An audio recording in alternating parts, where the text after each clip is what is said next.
Jai Hind everyone. Myself Dr. Neha Singh, Assistant Professor and Head, Department of Fashion, Textile and Interior Design, takes immense pleasure to introduce our notable speaker of today's guest lecture, Dr. Rajiv Chaudhary sir. I first attended Dr. Rajiv Chaudhary sir lecture 3 years back and I was literally amazed seeing his knowledge and the way he took his lectures. From then onwards, my interest towards research got developed and I am fortunate enough having received his guidance during my research work. He is a living inspiration to the young ones. He needs no introduction, but as many of us are meeting him for the first time, so I must highlight his notable achievements. Dr. Professor Rajiv Chaudhary sir has been awarded with NCTE Award Best Teacher Educator 2019 from NCTE National Council of Teacher Education, a body of Government of India.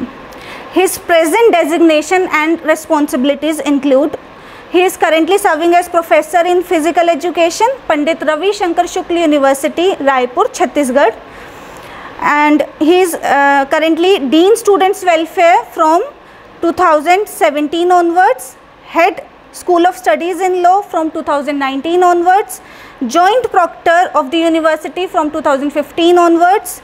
He is also serving as an adjunct faculty, Rashtriya Raksha University, a university of national importance and central university under Ministry of Home Affairs, Government of India, Gandhinagar, Gujarat. He is also visiting professor to many universities out of India also.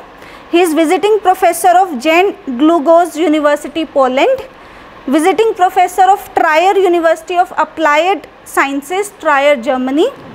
His past experiences include: he has been former Dean, Faculty of Physical Education from July 2016 to July 2018, former Head School of Studies in Physical Education from July 2016 to June 2019, former Chairman Central Board of Studies from April 2018 to June 2019, former Lecturer LNUPE, Gwalior MP, India, University under Ministry of Youth Affairs and Sports, Government of India, former Principal SSPCPE, Sardar Patel University, VV Nagar, Gujarat, India, former Assistant Professor, Banaras Hindu University, Varanasi, UP, India, former Associate NCC Officer and Commander 3 UP Armed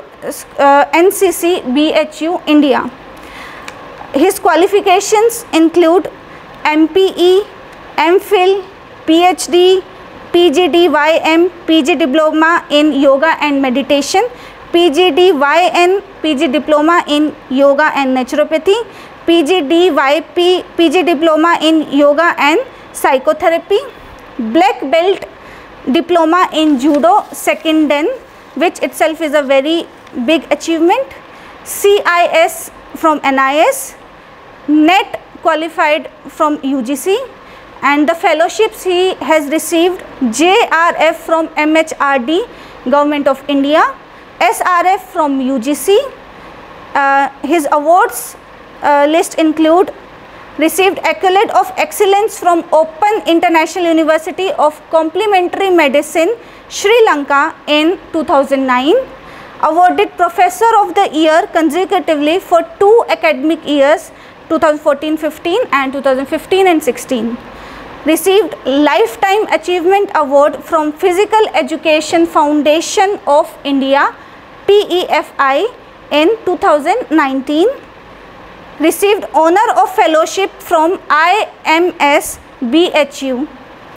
His research related experiences include: he has published more than 109 research papers indexed in Scopus, Web of Science and PubMed. He has guided 18 PhD scholars under his supervision.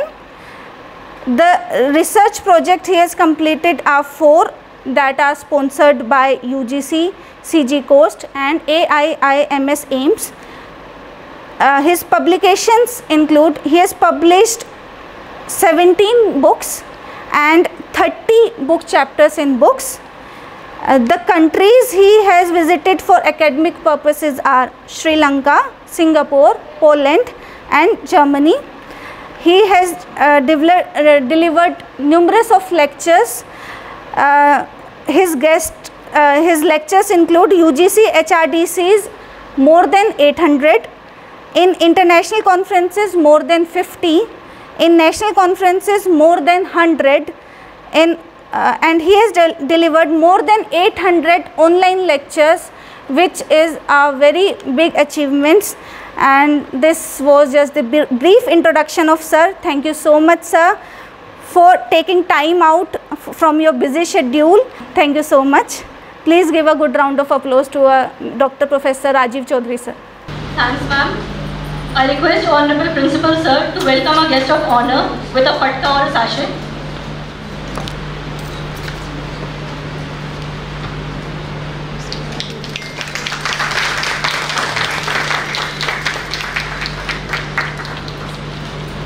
Thank you, sir. I would like to invite Bhavna ma'am, HOD, Department of Performing Arts, to please present our guest speaker with a planter.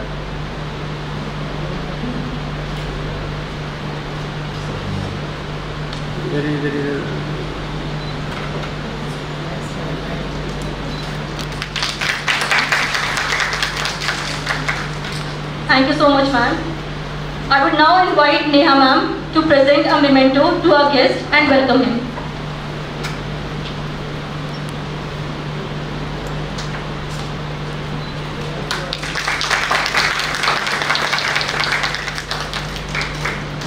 Thanks a lot, ma'am. Principal of the college, Professor Pintu, head of the department, Madam Neha, and other head of the departments, teachers, and dear students.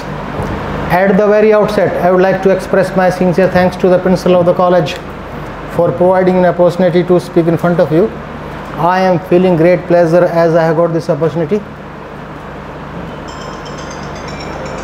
I regularly deliver lectures in Subharati University, especially in Department of Education and Department of Physical Education.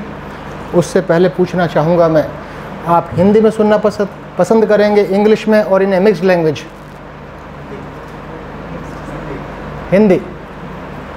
विद्यार्थियों से पूछना चाहूँगा। माई delivery will be of 2-way process. ऐसा नहीं केवल मैं बोलता रहूँ आप सुनते रहें, दोहरा होगा। मैं बीच बीच में अपना टेस्ट लूँगा, आपका टेस्ट नहीं।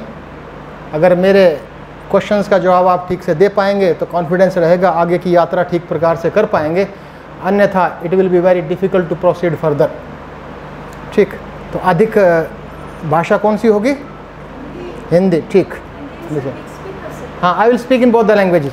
कुछ ऐसे शब्द हैं जो हिंदी से अच्छे इंग्लिश में हमें समझ में आते हैं, तो I will speak in both the languages, लेकिन हिंदी में अधिक बात करेंगे। दूसरी बात, for how much time you will hear continuously and attentively, कितनी देर तक मेरी बातों को सुनेंगे निरंतर जागरूकता के साथ, क्योंकि उस हिसाब से चलेंगे आगे। कितनी देर तक सुनना पसंद करेंगे?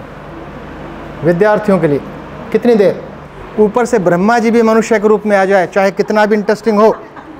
एज पर रिसर्च स्टडीज़, क्यों शोध की बात कर रहे हैं ना, अनुसंधान के अनुसार कोई भी व्यक्ति विशेष जागरूकता के साथ निरंतर 14-15 मिनट से अधिक नहीं सुन सकता। उसके बाद जो ग्रेस्पिंग एबिलिटी है, ग्रहणशीलता है, 99%, 98%, 96%, और एक ऐसा समय भी आएगा जो ग्रहणशीलता होगी 0%। 0%। That is considered as a rejecting time, उसको कहा जाता है रिजेक्टिंग टाइम। तो संभव तो नहीं है, लेकिन कोशिश करेंगे कि कोई भी व्यक्ति विशेष, कोई भी प्रतिभागी रिजेक्टिंग टाइम में प्रवेश ना करे, पहली बात। ठीक, I will try to delay the rejecting time. शुरू करते हैं किसकी बात? I am directed by madam Neha and Pintu sir to speak on the title basic concept of research, अनुसंधान या शोध की मूल अवधारणाएं। और specially I have collected the examples, जो एकत्रित किए गए हैं उदाहरण आपके क्षेत्र से, परफॉर्मिंग आर्ट से, म्यूज़िक से, और भी एक डांस से, तो दुनिया भर के क्षेत्र हैं आपके। Basic concept of research. I will include applied statistics also, without the application of applied statistics, व्यवहारिक सांख्यिकी की उपयोगिता के बिना एक अच्छा अनुसंधान, एक अच्छा मात्रात्मक अनुसंधान नहीं किया जा सकता। धीरे धीरे हम समझने का प्रयास करेंगे। मैं अपनी बात आप सब तक ठीक प्रकार से पहुंचा पाऊं, उसके लिए I divided my presentation into different parts. इस पूरे प्रस्तुतिकरण को 3 विभिन्न भागों में विभाजित किया गया है। सबसे पहले हम बात करेंगे मीनिंग ऑफ रिसर्च, एक आधार बनाने का प्रयास करेंगे जिससे आगे की बातें हम ठीक प्रकार से समझ पाएँ। I will discuss about the basic concept of research in the point meaning. In the next part, I will discuss in detail about the types of research. Madam का इंटरेस्ट अलग हो सकता है, अलग प्रकार के अनुसंधान में मेरा इंटरेस्ट अलग है, सर का इंटरेस्ट अलग हो सकता है। अनुसंधान को एक प्रक्रिया से नहीं आयोजित की जाती है। I will discuss about the different types of researches. आप जब भी PhD या MPhil या दूसरा डिसर्टेशन लिखें मास्टर डिग्री का, कि किस पद्धति को अपनाकर हमें अपना अनुसंधान करना चाहिए एज पर आवर इंटरेस्ट, अपने रुचि के अनुसार उसकी पर चर्चा करेंगे। And in the last part of my presentation I will discuss about the steps, चरण, कि एक शोधार्थी के रूप में, एक रिसर्चर के रूप में, एक अनुसंधान के कर्ता के रूप में आपकी स्टार्टिंग लाइन क्या होगी और आपकी फिनिशिंग लाइन क्या होगी। इस पूरी यात्रा की चर्चा करेंगे। I will discuss in detail about the whole journey, कि कहाँ पहला कदम कहाँ रखना है और अंतिम रेखा को कैसे पार करना है, उसकी विस्तार से चर्चा करेंगे। तो let's start with the first. पहली बात, पहले भाग से शुरू करते हैं। बीच में यदि मेरी भाषावली से आप कंफर्टेबल ना हो या बोर हो रहे हो तो बताइएगा, थोड़ा रिसर्च के जोक्स की बात करेंगे। ठीक, पहले भाग से शुरू करते हैं, meaning of research. First I will start from the derived meaning. हम सब जानते हैं, कोई नई बात नहीं है। The word research consist of 2 words. कोई भी नई बात नहीं है, हम सब जानते हैं कि 2 शब्दों से मिलकर बना है, री एंड सर्च। री एंड सर्च मीन्स रिसर्च, और दोनों शब्दों का अर्थ भी हमें पता है, लेकिन कुछ कंडीशन अप्लाई हो गई, that the creation is knowledge is also considered as a research, but that should be acceptable in the society. कुछ भी किसी भी प्रकार का नया ज्ञान हम दे दें, नई उत्पत्ति हो जाए, नया अनुसंधान हो जाए, यदि वो समाज में स्वीकार्य नहीं है तो बड़े बड़े दिग्गज प्रगाढ़ विद्वानों के अनुरूप वो अनुसंधान की श्रेणी में नहीं रखा जा सकता। That should be acceptable in the society, कि समाज उसको स्वीकार्य करे। 2 शब्द हैं, कौन कौन से?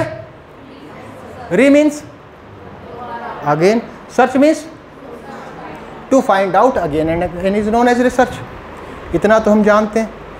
यदि इस शाब्दिक अर्थ की हम बात करें, यदि to find out again and again is known as research, इसके आधार पर तो हम कहेंगे कि there is a need to find out and again means there is no standard answer, कि solution of any problem again becomes a problem. भाई किसी भी समस्या का समाधान दोबारा से नई समस्या को जन्म दे, उसी दशा में हम कह सकते हैं there is a need to find out again and again. तो we all are curious by nature, हम सभी प्रकृति से जिज्ञासु हैं, और हमारे मस्तिष्क में एक प्रश्न उठता है कि what is the need to find out again and again. एक बार सत्य स्थापित हो गया तो दोबारा उसकी पुनरावृत्ति की आवश्यकता क्यों है? What is the need to find out again and again. इस उत्तर को यहीं रोकते हैं।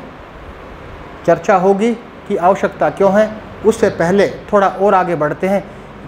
पूरी यात्रा की बात करेंगे। किस यात्रा की? अनुसंधान, रिसर्च की। तो ये कहाँ से शुरू होती है और हम क्या करते हैं? तो ये जो पूरी है रिसर्च है, इट इज़ ए प्रोसेस, प्रक्रिया है ना। प्रक्रिया क्या होती है भाई? आप विद्यार्थियों, आप एडमिशन लिया ना, इस एडमिशन में प्रक्रिया से होकर गुजरे हैं। सबसे पहले क्या किया आपने? फॉर्म भरा। ये गुड़िया आई सर के पास, सर मैं फॉर्म भरती रहूँगी, पहले आप मेरा एडमिशन कीजिए। क्या संभव है? क्योंकि we have to undergo a process, एक प्रक्रिया से होकर हमें गुजरना है। और यह यात्रा शुरू कहाँ से हुई? प्रॉब्लम से, एंड एंड्स एट सॉल्यूशन। जहाँ पर एक से अधिक गतिविधियाँ सम्मिलित होती हैं, सामान्य भाषा में, एक लेमैन की भाषा में, हम फॉर्म भरा आपने, एंट्रेंस टेस्ट दिया, फीस जमा की, एडमिशन लिया, एक प्रक्रिया से गुजरे। इसी प्रकार से कि प्रोसेस वो है where we do more than one activity, जहाँ पर एक से अधिक गतिविधियाँ आयोजित की जाती हैं, वो क्या कहलाता है? प्रोसेस। तो कुल मिलाकर अभी तक की बातों में हमने समझने का प्रयास किया कि रिसर्च इज ए प्रोसेस, अनुसंधान वो प्रक्रिया है whereas activities are carried out, विभिन्न गतिविधियां आयोजित की जाती हैं। कौन कौन सी गतिविधियां आप करेंगे, चाहे आर्ट्स की बात करें, डांस की बात करें, म्यूजिक की बात करें, कौन कौन सी गतिविधियां हमें आयोजित करनी चाहिए उनकी चर्चा करेंगे। क्यों कर रहे हैं? सॉल्यूशन किसका? प्रॉब्लम का। लेकिन बड़े बड़े प्रगाढ़ विद्वानों ने, बब्बर शेरों ने, अनुसंधान के बब्बर शेर हैं, उन्होंने एक शब्द और जोड़ दिया, that should be systematic. We have to perform systematically. हम घर का काम करते हैं, क्या घर का काम सिस्टमैटिक नहीं करेंगे तो घर नहीं चलेगा क्या? हाँ या ना? अगर हमारे पेरेंट्स अपने घर को सिस्टमैटिक नहीं चलाएंगे तो घर नहीं चलेगा क्या? यस और नो? चलेगा ना? तो हमें फर्क नजर आना चाहिए। सिस्टमैटिक करेंगे तो क्या होगा, सिस्टमैटिक नहीं करेंगे तो क्या होगा, वही लागू होगा कहाँ? अनुसंधान के क्षेत्र में। If we do systematic activities the probability of success will be maximum, otherwise the probability of success will be minimized and every investigator want to attain the maximum probability of success। हर अनुसंधानकर्ता, हर शोधार्थी उच्चतम शिखर तक की सफलता प्राप्त करना चाहता है, उसको कम करना नहीं चाहता। उसके लिए हमें कैसे करना होगा? Systematic. But the systematic word has two inbuilt characteristics. ये जो सिस्टमैटिक शब्द है, इसमें दो शब्द छुपे हुए हैं। जब तक इन दो शब्दों की पूर्ति नहीं होगी, the activity can not be considered as a systematic, तो वो गतिविधि सिस्टमैटिक नहीं की जा सकती। First we have to follow a sequence, एक क्रम अपनाना है, उस क्रम को नहीं तोड़ सकते। दूसरा जो कि और भी इंपॉर्टेंट है, that should be well defined. Well defined means every individual lead to the same type of conclusion. ऐसा नहीं मैं कुछ समझूं, आप कुछ समझे, आप कुछ समझे, आप कुछ समझे, इसका मतलब that will be considered as a ill defined. Clear? तो हमने एक परिभाषा का निर्माण किया कि research is a process whereas activities are carried out. कैसे? सिस्टमेटिकली। क्यों? To find out solution of any problem. दोबारा से शाब्दिक अर्थ पर जाइए। शाब्दिक अर्थ क्या था? Very good. To find out again and again is known as research. तो what is the need to find out again and again, इसका हमें उत्तर चाहिए। ये अनुसंधान की प्रक्रिया शुरू कहां से हुई? प्रॉब्लम से। प्रॉब्लम आ गई, 4 साल का बच्चा है, नर्सरी क्लास में जाना उसने शुरू किया, टीचर ने उसको सिखाया एडिशन, जमा कैसे किया जाता है। 5 दिन के बाद उसने एग्ज़ाम लिया, 100 + 100 उसके लिए प्रॉब्लम है या नहीं है? यस और नो? इसका सॉल्यूशन क्या है? 200। ऊपर से ब्रह्मा जी भी आ जाए, इससे अच्छा सॉल्यूशन दे सकते हैं क्या? हम में से कोई इससे अच्छा सॉल्यूशन दे सकता? 100 + 100 = 200, इससे अच्छा सॉल्यूशन हम दे सकते हैं? Ladies and gentleman, these types of solutions, 100 + 100 = 200, these types of solutions are known as standard solutions. These types of answers are known as standard answer. But we should keep in the entirety of our mind, हम अपने चित्त में बैठा लें, in the field of research there is no standard answer. आप करके देख लीजिए, आप उसी अनुसंधान को कीजिए, कुछ हो सकता है, पॉसिबिलिटी रहेगी डिफरेंस आने की। और जिस दिन स्टैंडर्ड आंसर मिला, that becomes a theory, that becomes a principle, उस दिन सिद्धांत की उत्पत्ति होगी। क्लियर हुआ? 2 बातें हमने की, परिभाषा को जाना, और दूसरा जो महत्वपूर्ण मुद्दा जिसकी हमने चर्चा की कि what is the need to find out again and again. उत्तर क्या है? कि since there is no standard answer in the field of research. एक और महत्वपूर्ण बात, क्योंकि आप हमें अनुसंधान की बात करनी है, एक नया एक कंसेप्ट विकसित करना है कि किस किस प्रकार के शोध कार्य किए जा सकते हैं, उसके लिए हमें जानना चाहिए कि what is the origin of any problem. भाई हमारे पास समस्या नहीं होगी तो हम अनुसंधान नहीं कर सकते। आर्ट्स में किस प्रकार की समस्या होंगी, फाइन आर्ट्स में किस प्रकार की होंगी, डांस में किस प्रकार की होंगी, म्यूज़िक में किस प्रकार की होंगी, और भी आपके कुछ विषय होंगे, उनमें सब में कैसी, तो समस्या का तो ढूंढनी होगी ना। तो समस्या की उत्पत्ति कहाँ से हुई? इस ब्रह्मांड में समस्या नहीं रही होती तो क्या अनुसंधान की आवश्यकता थी? नहीं थी ना। समस्याएं हैं तो अनुसंधान चाहिए, शोध चाहिए। तो समस्या की उत्पत्ति कहाँ से हुई? सर शादी होगी, होगी ना, समस्या खड़ी होगी। समस्या दूसरी सेंस में कह रहा हूँ, मैं रिसर्च की सेंस में कह रहा हूँ, आप जो समझ रहे हो उस सेंस में नहीं कह रहा हूँ, वो दूसरी सेंस है। समस्या हुई, वाइफ ऑर्डर्ड हिम, आदेश तो देती हैं आजकल की पत्नियाँ, go to market purchase vegetables, बाजार जाओ सब्जी खरीदो। सब्जी नाम की कोई एक ही वस्तु रही होती तो समस्या नहीं थी कि भाई 20 किलो तोल दो, एक अब में नहीं चलेगी। Where there is a choice there is a problem, where there is a variety there is a problem. जहाँ चॉइस होगी प्रॉब्लम होनी है, जहाँ वैरायटी होगी वहाँ प्रॉब्लम होनी ही है, किसी भी क्षेत्र में देख लीजिए। लेकिन चॉइस और वेरिएबल दोनों कैसे शब्द हैं? दैनिक भाषा के। हम किसकी बात कर रहे हैं? रिसर्च की। तो एक शब्द आया variance, where there is a variance there is a problem, variance means differentiation. तो वेरिएंस भी किस विषय का शब्द है? स्टैटिस्टिक्स का। वेरिएंस तो स्टैटिस्टिक्स की बात कर रहे हैं ना, लेकिन हम किस क्षेत्र की बात कर रहे हैं? रिसर्च की। तो एक अंतिम शब्द क्या है? वेरिएबल। तो ऑरिजिन ऑफ एनी प्रॉब्लम, चाहे किसी क्षेत्र की बात करें, आपके क्षेत्र में भी, तो कहां से उत्पत्ति होगी? वेरिएबल से। तो अब महत्वपूर्ण बात अब शुरू होती है कि हम वेरिएबल को समझ लें और आप अपने क्षेत्र में वेरिएबल्स का चयन कैसे करें।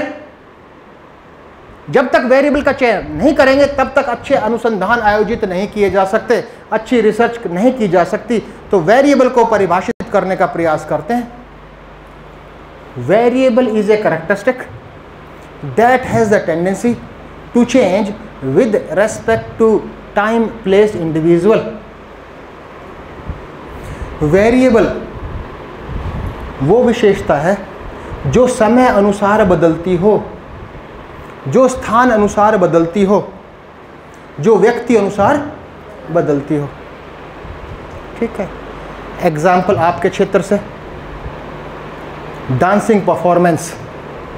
डांसिंग परफॉर्मेंस वेरिएबल है ना, आप करना चाहिए effect of music on dancing performance वगैरह वगैरह, किसी भी तरह के बाद में बातें करेंगे। तो डांसिंग परफॉर्मेंस व्यक्ति अनुसार बदलती है या नहीं? सबकी परफॉर्मेंस बराबर होती है क्या? आपकी डांसिंग परफॉर्मेंस अलग है, आपकी अलग है। समय अनुसार बदलती है क्या? जरूरी नहीं आज आपकी परफॉर्मेंस कल वैसी रहे, बढ़ भी सकती है, घट भी सकती है। स्थान अनुसार बदलती है या नहीं? आप यहाँ हैं, दिल्ली में जाएंगे तो हो सकता है कि आपके कुछ भी कारण रहे हो, एक्सटेनियस फैक्टर्स, आपका प्रदर्शन बदलेगा। तो जो समय अनुसार बदलता हो, जो स्थान अनुसार बदलता हो, जो व्यक्ति अनुसार बदलता हो, वो वेरिएबल की श्रेणी में आता है। तो we have to find out variables, क्योंकि अनुसंधान का आरंभ तो आपको वहीं से करना है।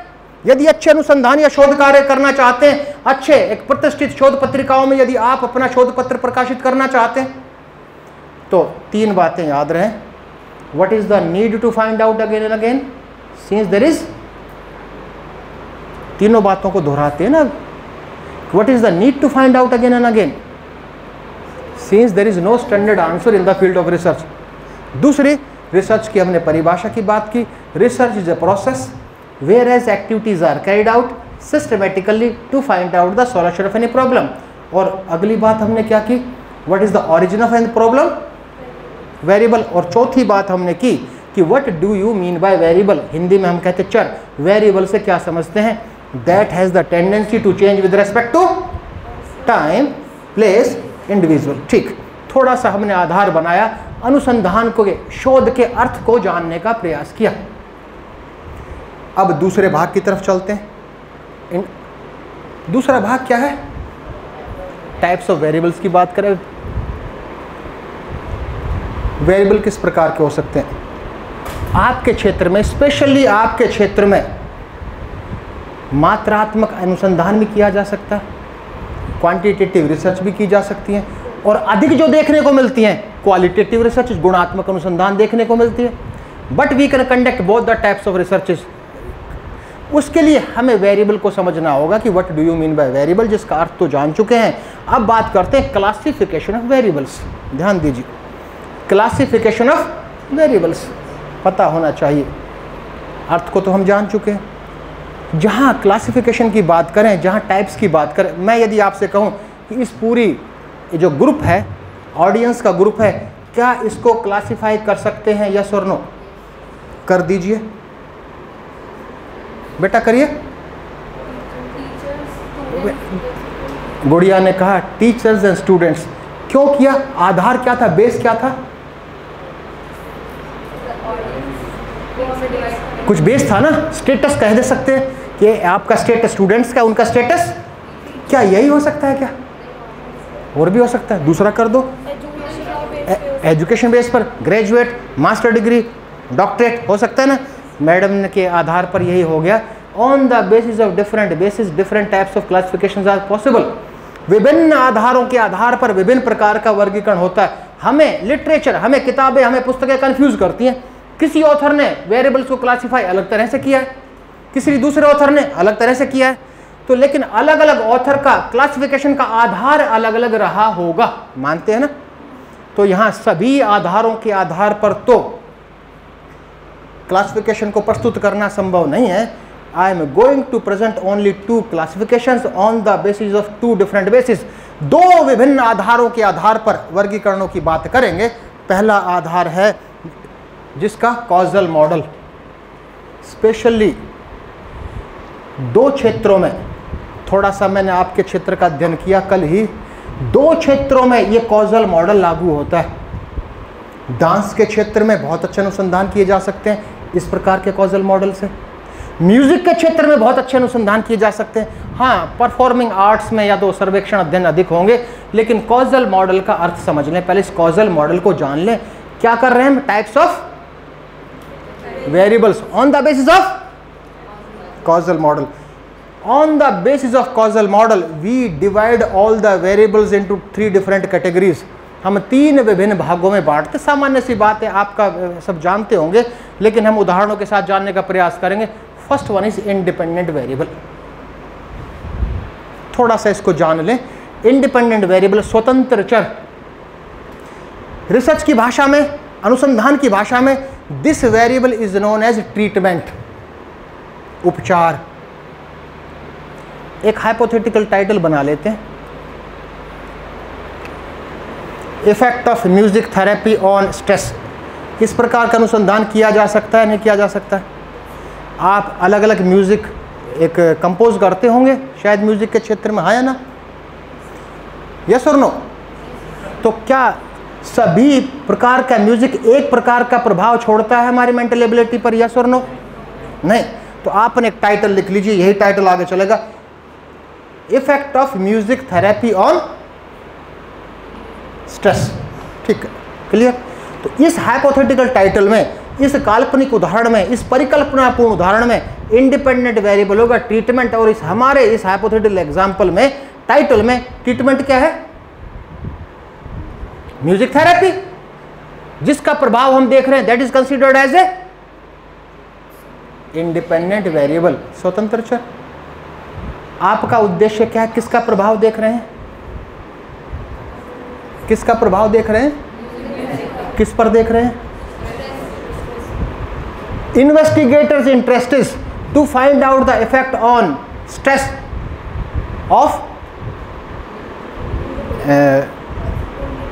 म्यूजिक। म्यूजिक का प्रभाव देख रहे हैं ना। तो कभी ऐसा होता है, दुनिया भर के दूसरे प्रभाव भी पड़ेंगे। Effect of daily routine, daily routine भी अपना प्रभाव छोड़ेगा। इफेक्ट ऑफ हेरिडिटी, जो एक वंशात्मक रूप से ही तनाव से भरा हुआ व्यक्ति विशेष है, हो सकता है ना। तो लेकिन आपका उद्देश्य किसका प्रभाव देखना है? केवल म्यूजिक का। लेकिन साथ साथ दूसरे भी वेरिएबल अपना प्रभाव छोड़ेंगे। These are known as confounding variables. Confounding variables कि आपका इनका प्रभाव ज्ञात करना आपका उद्देश्य नहीं है। देखिए, थोड़ा सा मेरा साथ दीजिए, केवल 20 मिनट, उसके बाद बड़ा अच्छा इंटरेस्टिंग लगेगा। थोड़ा सा इन टर्मिनोलॉजीज को ठीक से समझ लें, उसके बाद आगे की यात्रा बहुत अच्छी होगी। कंफाउंडिंग वेरिएबल क्या है? जिनका प्रभाव देखना अनुसंधानकर्ता का उद्देश्य नहीं है, फिर भी वो अपना प्रभाव छोड़ते हैं। तो इन पर हमें क्या रखना चाहिए? कंट्रोल रखना, नियंत्रण रखना चाहिए। और these confounding variables are of 2 types. ये कंफाउंडिंग वेरिएबल 2 प्रकार के हैं। वन इज इंटरवीनिंग वेरिएबल्स, आपके क्षेत्र में भी इंटरवीनिंग वेरिएबल्स होंगे। These can not be controlled. Music में जो भी हो, पियानो उनो क्या कुछ होते होंगे इंस्ट्रूमेंट, उसमें हाथ का यूज होता होगा। सबके हाथ एक जैसे होते हैं क्या? आपका हाथ का स्ट्रक्चर है, अपने हाथ के स्ट्रक्चर को तो आप बदल नहीं सकते। बदल सकते हो क्या? जो है वो है, that will be considered as intervening, you can not change. और दूसरे कंफाउंडिंग वेरिएबल्स हैं extraneous variables. To a great extent you can control, काफी हद तक आप नियंत्रित कर सकते हैं। फूड हैबिट्स है, डेली रूटीन है, मूवमेंट्स ऑफ हैंड्स हैं, नियंत्रित कर सकते हैं ना। लेकिन आप केवल किसका प्रभाव छोड़ रहे हैं, देख रहे हैं? इंडिपेंडेंट क्या है? म्यूजिक। लेकिन दूसरे जो अपने साथ साथ अपना प्रभाव छोड़ रहे हैं वो क्या है? Confounding variables. कितने प्रकार के हैं? दो। एक नियंत्रण में है, नहीं है वो, और जो नियंत्रण में है, तीसरा वेरिएबल है डिपेंडेंट वेरिएबल, आश्रित चर, डिपेंडेंट वेरिएबल जिस पर प्रभाव हम देख रहे हैं। हमारे इस हाइपोथेटिकल एग्जांपल में डिपेंडेंट वेरिएबल क्या है? स्ट्रेस है। स्ट्रेस को देख रहे हैं, ठीक है, ये क्लियर हो गया। अब म्यूजिक में और डांस के क्षेत्र में अच्छे एक्सपेरिमेंटल अध्ययन, अच्छे प्रायोगिक अध्ययन आयोजित किए जा सकते हैं on the basis of this. अब रिसर्च की भाषा में आते हैं। अब तक तो हमने तीनों वेरिएबल को जानने का प्रयास किया। इंडिपेंडेंट वेरिएबल क्या है, कंफाउंडिंग वेरिएबल क्या है और डिपेंडेंट वेरिएबल क्या है, ये जानने का प्रयास किया। ठीक, किस पर प्रभाव देख रहे हैं? ये अब उस सिद्धांत की बात कर रहे हैं जिस सिद्धांत पर आधारित प्रायोगिक अध्ययन है किसी भी क्षेत्र में, चाहे इंजीनियरिंग की बात करें, चाहे परफॉर्मिंग आर्ट्स की बात करें, चाहे म्यूजिक की बात करें, किसी भी क्षेत्र में इस सिद्धांत पर आधारित है। यह सिद्धांत हमें समझना होगा ठीक प्रकार से कि इस परिकल्पनापूर्ण उदाहरण में किस पर प्रभाव देख रहे हैं, किसका? ठीक है, इंडिपेंडेंट वेरिएबल के कारण डिपेंडेंट वेरिएबल में आने वाला परिवर्तन। उदाहरण म्यूजिक का स्ट्रेस पर आने वाला परिवर्तन, that is known as treatment variance. उसको ट्रीटमेंट वेरिएंस कहा जाता है। याद रहे, treatment variance, change in dependent variable only due to independent variable, क्योंकि आगे जो अगली बातें होंगी इस पर आधारित होंगी। ट्रीटमेंट वेरिएंस क्या है? डिपेंडेंट वेरिएबल ने प्रभाव तो बहुत छोड़ेंगे, केवल इंडिपेंडेंट वेरिएबल का प्रभाव क्या कहलाता है? Treatment variance. तो क्या अकेला इंडिपेंडेंट वेरिएबल ही अपना प्रभाव छोड़ेगा? क्या छोड़ेगा? वेरी गुड, कंफाउंडिंग भी छोड़ेगा। Change in dependent variable other than independent variable is known as error variance.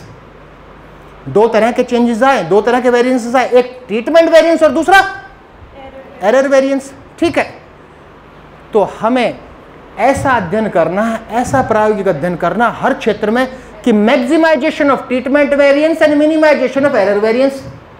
हम ऐसा अनुसंधान करें, इस प्रकार से करें कि ट्रीटमेंट वेरिएंस तो मैक्सिमाइजेशन हो और एरर वेरिएंस का मिनिमाइजेशन। इससे अर्थ हुआ, इससे तो क्लियर हो गया, error variance can not be eliminated.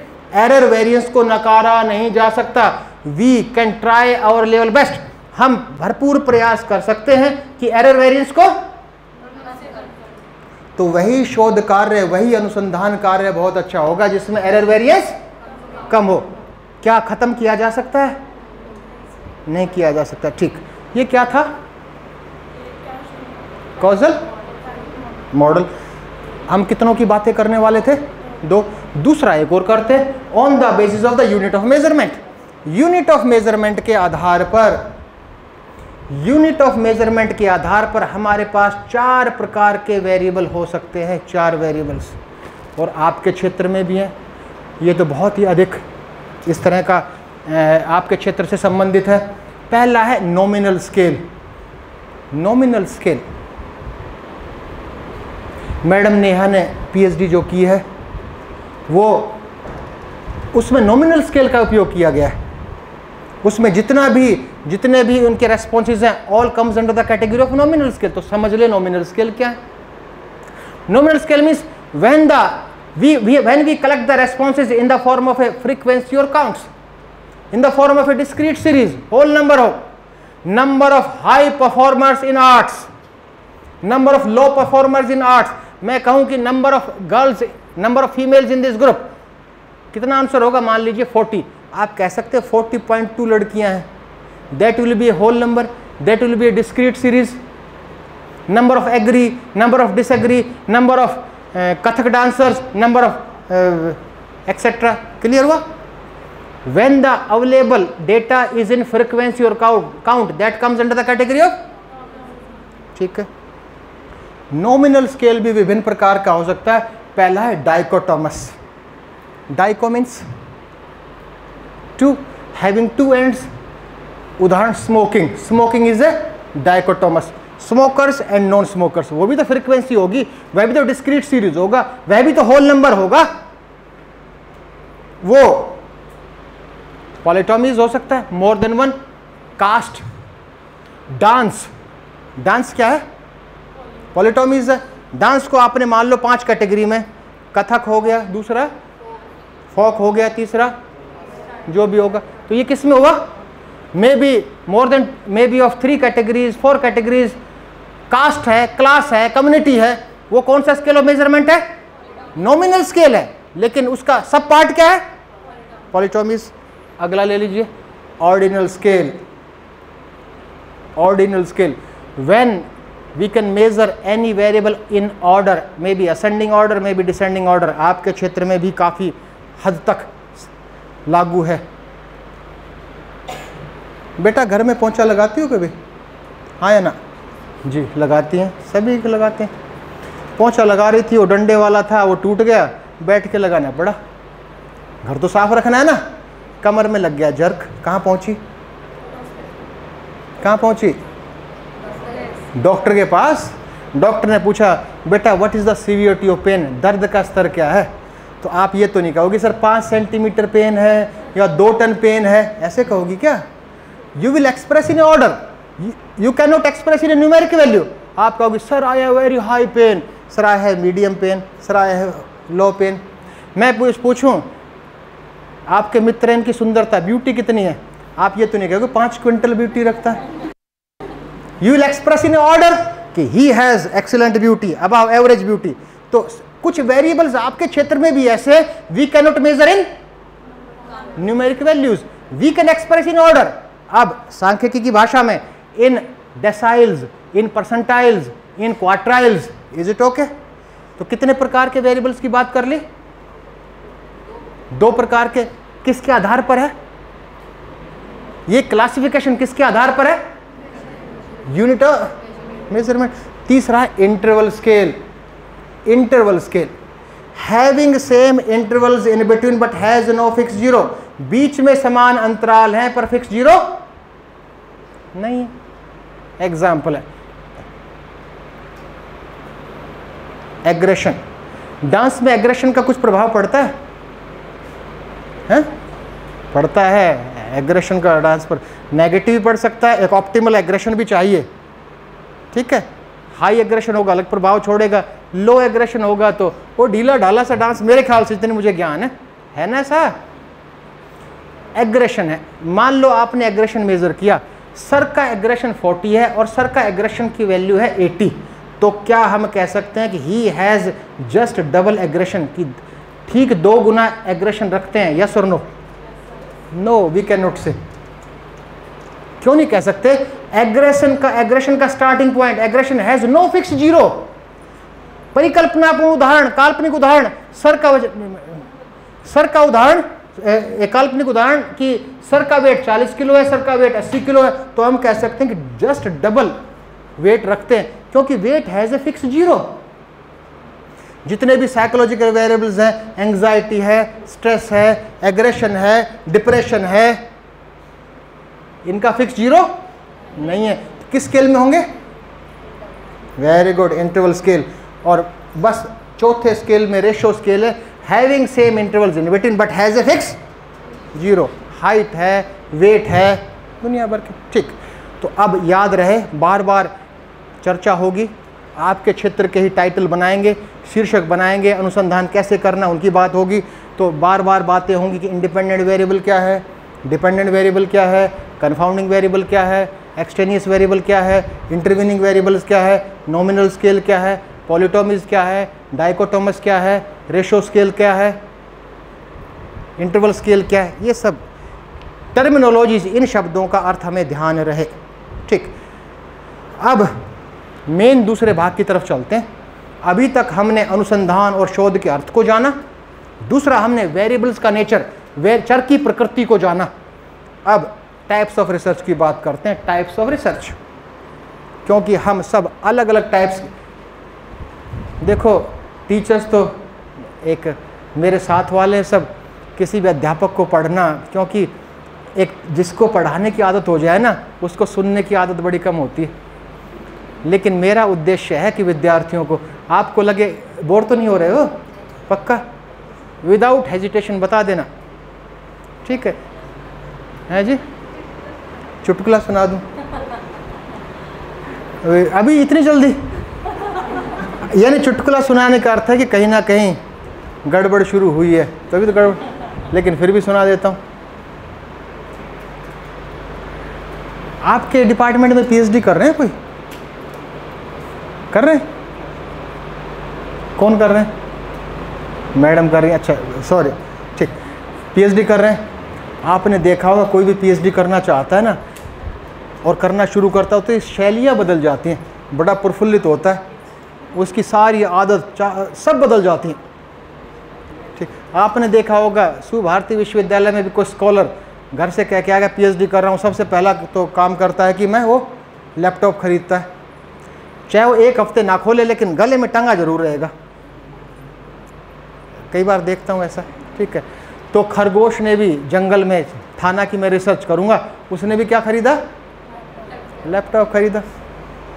Laptop खरीदा, चाल बदल गई उसकी, उछलता हुआ जा रहा था, सामने मिला भेड़िया। भेड़िया बोला भाई खरगोश भाई इतना खुश क्यों? बोला भाई अनुसंधान कर रहा हूँ, शोध। बोला तेरा शीर्षक क्या होगा? बोला मेरा शीर्षक होगा हाउ रैबिट ईट वोल्फ, खरगोश भेड़िए को कैसे खाए, ऐसी उत्पत्ति करनी, ऐसी खोज करनी है। तो भेड़िए ने कहा कि सारे देवी देवता स्वर्ग से उतरकर पृथ्वी पे आ जाए तब भी तेरे शरीर का निर्माण ऐसा नहीं करते कि तू भेड़िए को खा पाए। लेकिन नहीं माना, बोला कि यही टॉपिक रहेगा कि हाउ रैबिट ईट वोल्फ, खरगोश भेड़िए को कैसे खाए। नहीं माना खरगोश, भेड़िए ने लात मारी, कहीं लैपटॉप गया, कहीं खुद गिरा, डरते डरते ने लैपटॉप उठाया, लेकिन चैलेंज कर गया इसी पर करूंगा हाउ रैबिट ईट वोल्फ। विश्वास नहीं आया तो शाम को घर आ जाना मेरे। Rabbit narrated the same story to all the animals. Rabbit ने यह सेम स्टोरी सभी एनिमल्स को सुनाई। हाथी मिला, उससे भी भाई यही है, सब बोले अच्छा बेवकूफ़ है, ऐसे कहीं रिसर्च होती है क्या, इलॉजिकल है, संभव ही नहीं है। नहीं माना, रैबिट कैन ईट वोल्फ। आप में से किसी को विश्वास नहीं आ जाए, शाम को घर आना, पता चल जाएगा। सारे जानवर चिंतित इकट्ठे होकर कहाँ गए शाम को? किसके? खरगोश के। खिड़की से झांकते हैं, मोटी मोटी हड्डियों के मरे हुए जानवरों के ढेर, घास फूस खाने वाले घर में कि क्या गड़बड़ है, मोटी मोटी हड्डियाँ। अंदर घुस के देखते हैं एक कोने में सिंहासन पर बहुत ताकतवर बब्बर शेर बैठा हुआ था। तो theme of the story is it is not important what is your topic, important is who is your guide. Guide Babbar शेर है तो कुछ भी करना। ठीक, ठीक है। तो इस तरह का है। तो आजकल आप जितने भी स्कॉलर्स हैं सबसे पहले किसको ढूंढते हैं? गाइड, मजबूत। अब पिंटू सर के अंडर को कौन रिजेक्ट करेगा भाई इस डिपार्टमेंट में? क्लियर है ना? तो इसलिए, लेकिन दोबारा से आप सीरियल देखते हैं ना, सीरियल के नीचे आजकल एक लाइन आती है, इस सीरियल के सभी पात्र काल्पनिक हैं, वास्तविकता से कोई लेना देना नहीं है। तो मेरे जोक का वास्तविकता से कोई लेना देना नहीं है। रिकॉर्डिंग कर रहे हो तो मेरे जोक का कोई वास्तविकता से लेना देना नहीं। दोबारा से आते हैं, किसकी बात करें? टाइप्स ऑफ रिसर्च की बात करते हैं। टाइप्स ऑफ रिसर्च, तो यहाँ भी टाइप की बात आ गई। तो क्या एक ही तरह के टाइप्स होंगे क्या? किसी ऑथर ने कोई आधार, हमने जो वेरिएबल्स का क्लासिफिकेशन किया था कितने प्रकार से? दो। पहला आधार कॉजल मॉडल, दूसरा आधार इसी प्रकार से दो तीन इनकी बात करते हैं। जो पहला क्लासिफिकेशन है सबसे सिंपलेस्ट क्लासिफिकेशन, जो कि on the basis of sources of data, आंकड़ों के स्रोतों के आधार पर पूरे अनुसंधान के क्षेत्र को कितने भागों में बांटेंगे? दो ही भागों में, दो ही प्रकार के हो सकते हैं। लेकिन आधार क्या है? सोर्सेज ऑफ डेटा, आंकड़ों का स्रोत। भाई आप चाहे म्यूजिक में करें, फाइन आर्ट्स में करें, आर्ट्स में करें, डांस में करें, तो कोई सोर्स ऑफ इंफॉर्मेशन तो होगा ना, कुछ आंकड़ों को एकत्रीकरण तो करेंगे, सूचना एकत्रित तो करेंगे। दो ही प्रकार के हो सकते हैं, पहला है quantitative research, another is qualitative research. पहला है quantitative research, another is qualitative research. मैं पहले बता चुका हूं, I have explained earlier that in your field there is a tradition to conduct qualitative research. आपके क्षेत्र में अधिकतर क्वालिटेटिव रिसर्च, मैडम नेहा का एग्जाम्पल है, हर study is a mixed study, वो क्वांटिटेटिव एस्पेक्ट भी है उसमें और क्वालिटेटिव भी है, मिक्स्ड भी कर सकते हो, लेकिन दोनों को समझने का प्रयास करें। क्वांटिटेटिव हिंदी मात्रात्मक अनुसंधान और गुणात्मक अनुसंधान कि क्वांटिटेटिव रिसर्च क्या है और क्वालिटेटिव रिसर्च क्या है। तो शुरू करते हैं quantitative research. Quantitative researches are conducted on the basis of variables. Variable को हम परिभाषित कर चुके हैं, that is affected by the place time, ठीक है। On the other hand qualitative researches are conducted on the basis of attributes we can not measure in a numeric. Example दिए थे ना हमने, severity of pain, beauty, these are the examples of attributes. अब नई बात, can we convert one type of, आपके क्षेत्र से can we convert one type of research into another type of research? क्या हम एक प्रकार के अनुसंधान को दूसरे प्रकार के अनुसंधान में परिवर्तित कर सकते हैं? उदाहरण, आपके पास वेरिएबल है तो क्या हम क्वालिटेटिव कर सकते हैं? आपके पास एट्रीब्यूट्स है तो क्या हम क्वांटिटेटिव कर सकते हैं? यस और नो? बताइए बताइए, कर सकते हैं? Madam variables can be converted into attributes but not vice versa. Attribute को कैसे वेरिएबल में कन्वर्ट करोगे? वेरिएबल को तो आप कन्वर्ट कर सकते हो। It means quantitative researches can be converted into qualitative but not vice versa. Clear हुआ? लेकिन बड़े बड़े दिग्गजों ने कहा है not to convert one type of research into another type of research. एक प्रकार के अनुसंधान को दूसरे प्रकार के अनुसंधान में परिवर्तित नहीं करना चाहिए। वेरिएबल है तो क्वांटिटेटिव ही कीजिए, एट्रीब्यूट है तो क्वालिटेटिव कीजिए। If we convert one type of research into another type of research there will be loss of information in between. बीच में कुछ सूचनाएं लुप्त हो जाएंगी and the probability of success will not be maximum. जब प्रोबेबिलिटी ऑफ सक्सेस रिड्यूस होगी आपका अनुसंधान अच्छा नहीं होगा। तो वेरिएबल हो तो केवल हमें क्वांटिटेटिव करनी चाहिए, एट्रीब्यूट हो तो हमें केवल क्वालिटेटिव ही करनी चाहिए। Simplest classification. अगला सबसे अच्छा क्लासिफिकेशन जो कि अपने आप में पूर्ण क्लासिफिकेशन है, इसको समझना जरूरी है। On the basis of different methodologies, प्रक्रियाओं के आधार पर, विधियों के आधार पर पूरे अनुसंधान के क्षेत्र को हम 5 विभिन्न भागों में विभाजित करते हैं। आपके क्षेत्र में भी ये इन 5 में से कहीं ना कहीं रिसर्च होगी, छठी विधि नहीं हो सकती। आप अपनी पीएचडी को उठा लीजिए, इन 5 में से कहीं ना कहीं होगी, ठीक है। सबसे पहली तो जिसकी चर्चा कर चुके हैं, एक्सपेरिमेंटल रिसर्च। एक्सपेरिमेंटल, हमारा एक्सपेरिमेंटल रिसर्च का हाइपोथेटिकल टाइटल क्या था आज का? Effect of music therapy on stress था ना। एक लेमैन की भाषा में अगर एक वाक्य में कहें, the studies based on future, भविष्य पर आधारित कोई भी अध्ययन होगा, भविष्य पर आधारित कोई भी अध्ययन होगा वो कहलाएगा एक्सपेरिमेंटल। लेकिन रिसर्च की भाषा में कि मैक्सिमाइजेशन ऑफ, याद कीजिए, treatment variance and minimization of error variance, वो करना है कि कंफाउंडिंग वेरिएबल के प्रभाव को कम करना है और जो इंडिपेंडेंट वेरिएबल के प्रभाव को, बस इतना सा है, यही करना है। ऐसा डिजाइन, ऐसा विकल्प, ऐसे डिजाइन का चयन करना है, ऐसी सांख्यिकीय तकनीक का चयन करना है जिससे we can maximize treatment variance and minimize, इतनी सी बात। अगला क्या है? सर्वे स्टडीज का साइज भी बड़ा किया हुआ है। आप देख लीजिए, आप में से जो पीएचडी कर चुके हैं, more than 90% studies comes under this category. हर व्यक्ति तो करता है, मैडम नेहा का भी सर्वे था, हो सकता है पिंटू सर का भी सर्वे, आप में जितने, केवल सुभारती विश्वविद्यालय नहीं, हर फैकल्टी में except scientific researches, except science subjects, humanities में, परफॉर्मिंग आर्ट्स में, हर जगह आप देख लीजिए लगभग 100% रिसर्चेज आपकी सर्वे स्टडीज़ में होंगी, लेकिन आपको दूसरे भी तो कर लेने चाहिए, ठीक है। लेकिन इसको यहीं छोड़ते हैं क्योंकि एक्सपेरिमेंटल, देखो महत्वपूर्ण वाक्य, experimental researches are independent in nature. मैं करूं तो भी तरीका वही रहेगा, आप करें, but survey studies can be conducted by different ways, by different sub ways. सर्वेक्षण अध्ययन उप प्रकारों से आयोजित किए जा सकते हैं, लेकिन स्टडीज बेस्ड ऑन प्रेजेंट, वर्तमान परिप्रेक्ष्य में हम आंकड़े एकत्रित करते हैं और हम अध्ययन करते हैं, वो कहलाएगा। लेकिन अभी इसको हम यहीं रोकते हैं, इसके सब क्लासिफिकेशन की बात नहीं कर रहे। अगला क्या है? Historical research is based on history, based past.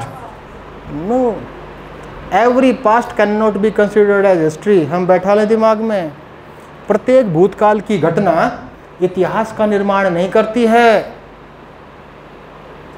ठीक है। इंदिरा गांधी जी कितने साल प्राइम मिनिस्टर रही, कौन कौन सा कार्य किया, वो इतिहास का भाग है या नहीं है।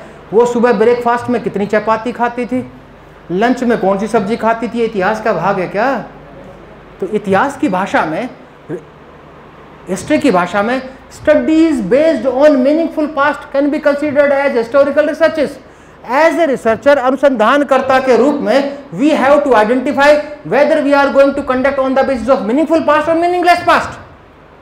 तो क्या हुआ शब्द? Studies based on meaningful past. अगला क्या है? दर्शन अनुसंधान। आपके फील्ड में तो बहुत अच्छे किए जा सकते हैं, फिलॉसफी, फिलॉसफिकल रिसर्च। कैसे? फिलॉसफिकल रिसर्च इज क्या? फिलॉसफी क्या? I belong to Haryana, Haryana का रहने वाला हूँ, सुना भी होगा आपने। हरियाणा में एक बचपन से मैं देखता आया, दो व्यक्ति आपस में बात कर रहे हों और एक दूसरे की बात नहीं समझ में आती, क्यों फिलॉसफी झाड़ रहा है, ऐसी कहावत होती होगी ना, करते ऐसी बात हम। It means something difficult in nature, जो कुछ जटिल सा, उलझा पुलझा सा हो, हम कहते हैं ना, अरे क्या फिलॉसफिकल बात कर रहा है या ऐसी मान्यता है या नहीं है ना, लेकिन वास्तव में ऐसा नहीं है, क्योंकि हम फिलॉसफी को ठीक से समझ नहीं पाते। फिलॉसफी क्या है? सर ये शर्ट कैसी पहनी है, कैसी लग रही है आपको? आपके मित्र ने, हैं? अच्छी है। मैडम कह रही हैं, क्यों झूठ बोल रहे हो भाई, ये अच्छी नहीं है, बहुत अच्छी है। डिग्री क्या किया? बढ़ा दी। मैडम कह रही है दोनों झूठे, ना ये अच्छी है ना ये बहुत अच्छी है, ये तो बहुत ही बहुत अच्छी है। Pintu sir as a principle कह रहे हैं, भाई गलत बात है, शर्ट की एक बेइज्जती क्यों कर रहे हो, ना ये अच्छी है ना ये बहुत अच्छी है ना ये बहुत बहुत अच्छी है, शर्ट अल्टीमेट है। Ultimate mean that is last, nothing beyond that. अच्छे से बहुत अच्छा हो सकता है, बहुत अच्छे से बहुत बहुत अच्छा हो सकता है। Ultimate means that is last. मैं कहूँ ये पेंटिंग अल्टीमेट है, अल्टीमेट मीन्स ब्रह्मांड में इससे अच्छी पेंटिंग बनी ही नहीं। अल्टीमेट का अर्थ क्लियर हो गया? तो philosophy's establishment of ultimate vision is known as philosophy. ऐसा दृष्टिकोण स्थापित कर दिया जाए जो आज के दिन अल्टीमेट है, वो ही फिलॉसफी है। क्लियर हो गया? But that is flexible in nature, लेकिन उसमें लोचता है। आज अल्टीमेट है, हो सकता है 50 साल बाद वो अल्टीमेट ना रहे, साइंटिफिक तो है नहीं। क्लियर हो गया? तो studies based on vision, no, studies based on vision. और कैसा विजन? अल्टीमेट। लेकिन बड़े बड़े फिलॉसफी के ज्ञाताओं ने 3 शब्द और जोड़ दिए, studies based on vision, views, ideas, concepts. Synonym है, लगभग चारों शब्दों के अर्थ सेम है। क्लियर हो गया? कितनों की बात कर ली हमने? 4। अगला क्या है?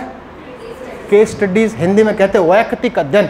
व्यक्तिक नहीं, वैयक्तिक, वै के ऊपर 2 बात रहा, वैयक्तिक अध्ययन, केस स्टडीज। केस स्टडीज कैसे? केस स्टडीज क्या होंगी? आपके क्षेत्र में तो केस स्टडीज सबसे अधिक होनी चाहिए, तभी तो एक प्रतिभाएं उभरेंगी। किस पर हो सकती हैं? क्या पिंटू सर पे केस स्टडी हो सकती है? हाँ या ना? हो सकती है ना? क्यों? इनकी पेंटिंग है कि भाई ऐसा पिंटू सर में क्या है कितनी अच्छी, जिससे कि ये गुण हम विकसित करें तो एक अच्छा पेंटर बन पाए। हाँ या ना, एग्री हो कि नहीं हो? तो studies based on individual person. तो क्या पर्सन ही हो सकता है? सुभारती विश्वविद्यालय पर केस स्टडी नहीं हो सकती क्या? क्या आपके इस डिपार्टमेंट पर स्टडी नहीं हो सकती क्या? डिपार्टमेंट हो सकता है, इंस्ट्रूमेंट हो सकता है, आपके दुनिया भर के म्यूजिक के इंस्ट्रूमेंट्स हैं, किसी पर्टिकुलर इंस्ट्रूमेंट पर केस स्टडी, उसमें वेरिएशंस आए तो क्लास हो सकती है, कास्ट हो सकता है, व्यक्ति हो सकती है, संस्था हो सकती है, कम्युनिटी हो सकती है, अपरेटस हो सकता है, बिल्डिंग हो सकती है, रूम हो सकता है, कुछ भी हो सकता है। Whole study centred around that unit, पूरा अध्ययन केंद्रित रहेगा जो यूनिट आपने सेलेक्ट की। तो कुल मिलाकर studies based on social unit, सामाजिक इकाई। There is a long list of the social unit, लेकिन आमतौर पर किस पर आयोजित होती है? या तो संस्था पर या इंडिविजुअल पर। लेकिन ऐसा नहीं है, वी कैन कंडक्ट, आपके क्षेत्र में बहुत हो सकती है। एक पर्टिकुलर प्रक्रिया है कि कैसे केस स्टडीज आयोजित करेंगे। तो क्या नालंदा विश्वविद्यालय पर हो सकती है? हाँ या ना? नहीं हो सकती। Essential is the case should be alive, otherwise that will become historical research। दोनों की प्रक्रिया अलग अलग है। केस जिंदा होना चाहिए, वर्तमान में होना चाहिए, otherwise that will become historical research, अन्यथा वो ऐतिहासिक अनुसंधान की श्रेणी में आएगा। तेंदुलकर पर हो सकती है, हाँ या ना? और बीच में केस लुप्त हो गया तो can we continue the study? No. In between we have to change the case study to historical। तो दो अनिवार्यताएं हैं, there are two essential, the case should be alive and second one is the case should be alive till the completion of the study। अध्ययन के पूर्ण होने तक case alive होना चाहिए। क्लियर हो गया? अब क्या बच गया? क्या बच गया इसमें? बच गया ना एक बहुत महत्वपूर्ण, जो सर्वे स्टडीज, सर्वेक्षण अध्ययन, जिसके विभिन्न उप प्रकार हैं। ठीक है, कंपैरेटिव सर्वेस, तुलनात्मक अध्ययन आप कर सकते हैं। Comparison of the rhythmic abilities of Kathak dancers और फोक डांसर्स, कि ये एबिलिटीज हैं तो कथक डांसर अच्छा बनेगा या फोक डांसर अच्छा बनेगा। Prediction of the Kathak dance performance on the basis of coordination, coordination के आधार पर। भाई कोऑर्डिनेशन तो बॉडी में चाहिए ना। अब किसी का हाथ इधर जा रहा है, पैर इधर जा रहा है, बॉडी किधर जा रही है, कोऑर्डिनेशन है नहीं, वो डांसर बन सकता है क्या? तो इस प्रकार का, यानी हैंड कोऑर्डिनेशन अलग है, फुट कोऑर्डिनेशन अलग है, कोऑर्डिनेटिव एबिलिटीज अलग अलग तरह की है, रिदमिक एबिलिटी अलग है, किसी में रिदमिक एबिलिटी अलग है, किसी में डिफरेंशिएशन एबिलिटी अलग है, दुनिया भर की कोऑर्डिनेटिव एबिलिटीज है। कि प्रिडिक्शन ऑफ, यानी कि ऐसा आज के दिन कोऑर्डिनेशन है तो आप टीचर आपके बताएंगे भाई इसको कथक में जाना चाहिए, इस बच्चे को इसमें जाना चाहिए, इसमें जाना चाहिए, इसमें जाना चाहिए। We can predict. Is it okay? अगला है रिलेशनशिप स्टडीज, सहसंबंधात्मक अध्ययन। We can establish the relationship between two variables, relationship between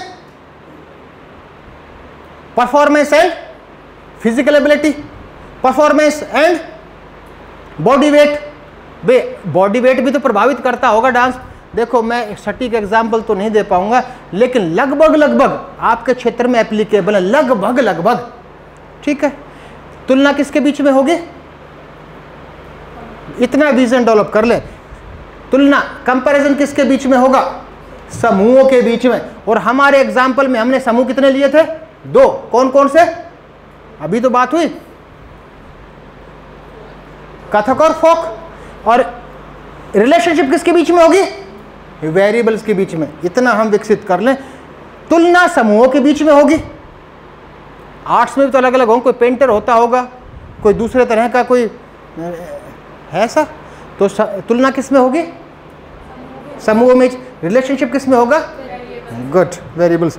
and prediction studies are considered as the best type of surveys. आपको करना चाहिए, ट्रेंड डालना चाहिए। आप स्कोपस के, वेब ऑफ साइंस के टॉप जर्नल्स में प्रिडिक्शन स्टडीज देखने को मिलेंगे, हर क्षेत्र में, ह्यूमैनिटीज में भी, सोशल साइंस में भी। तो प्रिडिक्शन स्टडीज क्या है? प्रिडिक्शन मीन्स हिंदी में क्या कहते हैं? भविष्यवाणी। लेकिन अनुसंधान करता भविष्यवाणी करता है क्या? नहीं करता। अनुसंधान करता अनुमान लगाएगा। तो बेशक दिग्गजों ने प्रिडिक्शन स्टडी कहा, लेकिन एप्रोप्रिएट वर्ड कौन सा है? एस्टिमेशन। एस्टिमेशन स्टडीज, अनुमान लगाना। लेकिन दो और शब्द जोड़ दिए बड़े बड़े प्रगाढ़ विद्वानों ने, प्रोफेसी स्टडीज, एक और शब्द जोड़ दिया प्रोग्नोस्टिकेशन स्टडीज। लेकिन डिक्शनरी मीनिंग मोर और लेस चारों का समान है। प्रिडिक्शन स्टडीज कहें, एस्टिमेशन स्टडीज कहें, प्रोफेसी स्टडीज कहें, प्रोग्नोस्टिकेशन स्टडीज कहें, बात वही। लेकिन इन चारों में से सबसे अच्छा शब्द कौन सा? Estimation studies. अनुमान, अनुसंधान करता है, एक अनुमान लगाता है। क्लियर हो गया? क्या करते हैं हम, और आपके क्षेत्र में, हर क्षेत्र में कैसे हो सकती हैं आप करके देखिए। That will be published in the top journal of the world. किसी प्रिडिक्शन को करके देखिए, अगर यह सीख लें तो। प्रिडिक्शन क्या? सर ने कहा था शादी हो गई है, बात हुई थी ना। सर का मित्र है, उसकी भी शादी हो गई है। सर के मित्र को बेटा हुआ। बेशक हम कितने कहें कि बेटा बेटी बराबर, लेकिन फिर भी काफ़ी हद तक समाज में विद्यमान है। बेटा हुआ है, जश्न का माहौल है, सारे रिश्तेदार इकट्ठे हो गए, दादा दादी मामा मामी सब इकट्ठे हैं, दूर दूर से आए हुए, क्योंकि 2-4-5 दिन बाद जश्न मनाना है। सर भी बधाई देने पहुंच गया अपने दोस्त को, ठीक है। तो कह रहे हैं बेटे के सर पे भी हाथ रख के आशीर्वाद दे आता हूँ। कितने दिन का बेटा है? 4 दिन का। बेटे की माँ लेटी हुई है, बगल में छोटा सा बच्चा लेटा हुआ है, ये भी कुर्सी पे बैठे हैं। इनके मित्र मीन्स उनके हस्बैंड बैठे हुए हैं, और ये घूर के देख रहे हैं, कभी बेटे को देख रहे हैं, कभी रिश्तेदारों के देख रहे हैं, कभी अपने मित्र को देख रहे हैं, और कहते हैं अपने मित्र को, तू बहुत ही भाग्यशाली है। उसने पूछा क्यों भाई, मैं बेटा हुआ इसलिए कह रहा है क्या? बोला नहीं नहीं, बेटा बेटी बराबर, लेकिन तू बहुत भाग्यशाली है। बोला क्यों? बोला तेरा बेटा बड़ा होकर 7 फुट का बनेगा। ऐसे कौन से अंतर्यामी थे? उन्होंने देखा दादा दादी मम्मी पापा सब लंबे हैं, तो लंबा होना ही है। कौन सी नई बात है कि ही predicted unknown on the basis of known. ज्ञात के आधार पर अज्ञात की भविष्यवाणी कर देना। पिंटू सर का अनुभव, उसने देखा कि इस बच्चे में ये है, ये कथक वाला बन जाएगा, ये पेंटर बन जाएगा, क्योंकि you can predict unknown on the basis of known. अब कैसे? Scientifically, by establishing regression models, by using linear regression, by using multiple regression, by using logistic regression, by using multinomial regression। तो regression models, एक equation बनेगी, उनके performance को उनमें भरो, एक फॉर्मूला टाइप बनेगा। यस, यू कैन प्रिडिक्ट कि ये इस क्या संभावना है भविष्य में 20 साल बाद ये कैसा करेगा आपके क्षेत्र में। तो कुल मिलाकर in prediction studies we predict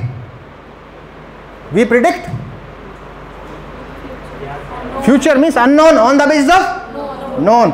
और ये भी चलन है, ये तो बहुत डिस्क्रिप्टिव स्टडीज आप में से ज़्यादातर की descriptive on the basis of measures of central tendency and measures of variability आप पर कैरेक्टराइज कर देते हैं by using point estimate, mean, median, mode, standard deviation, quartile deviation वगैरह वगैरह रखकर, ठीक है।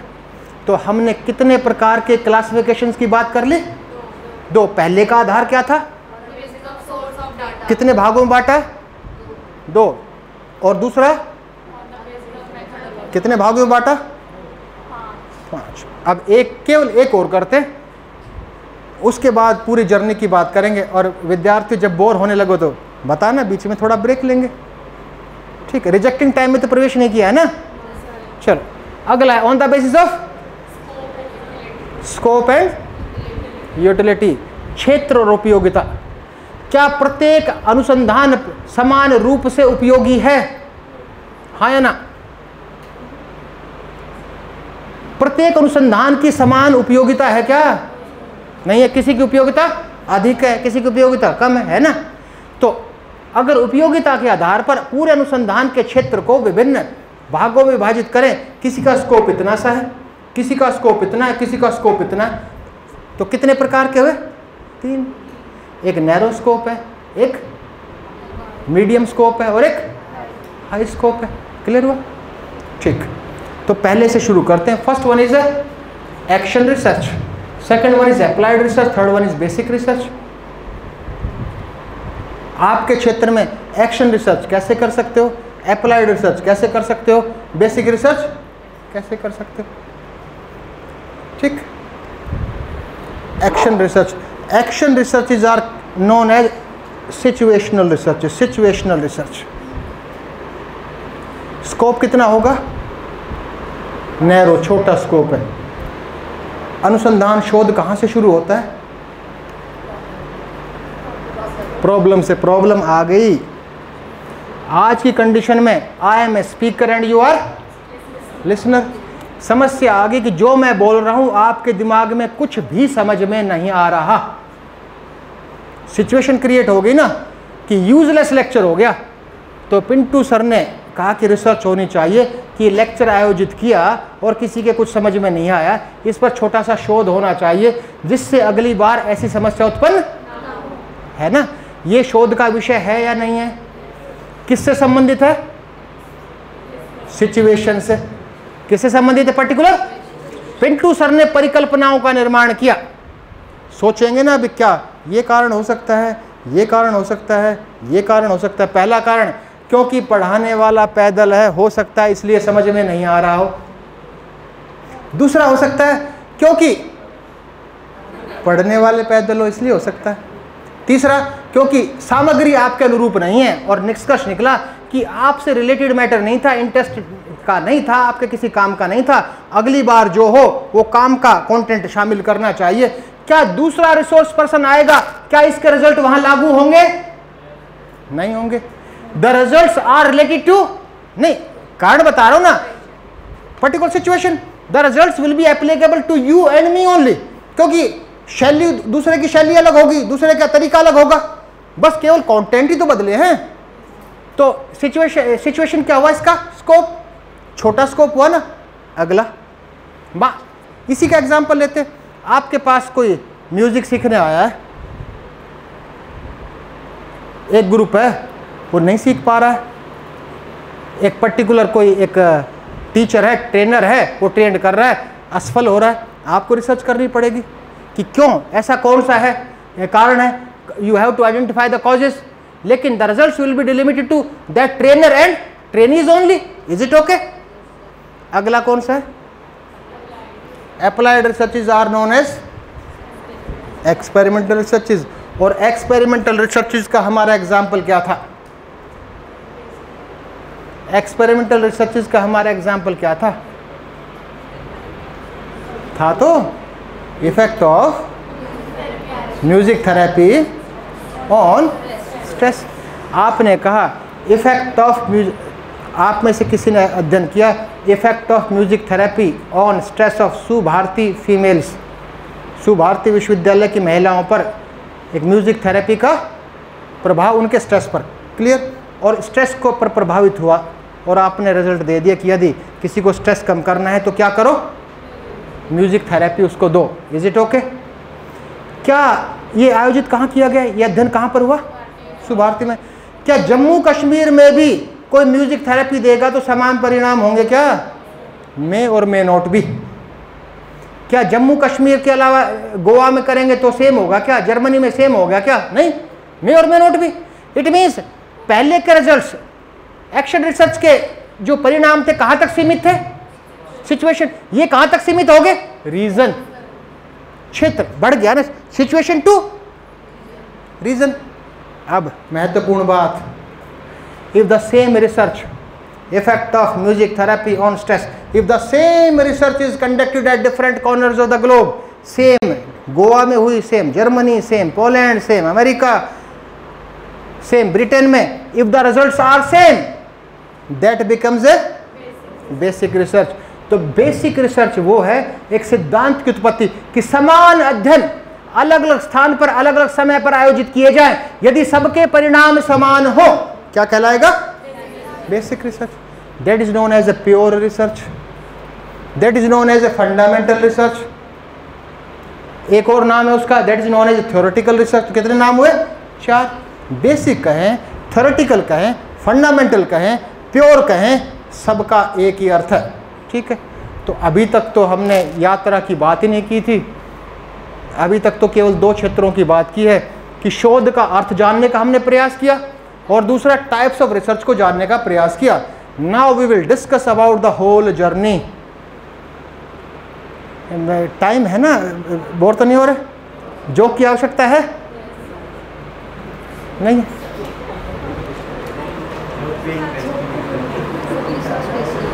सिचुएशन, एक जोक सुनाता हूँ, चलो जोक के बाद फिर शुरू करते हैं, क्योंकि अब सबसे महत्वपूर्ण बात शुरू होने, एक माइंड रिफ्रेश होना जरूरी है।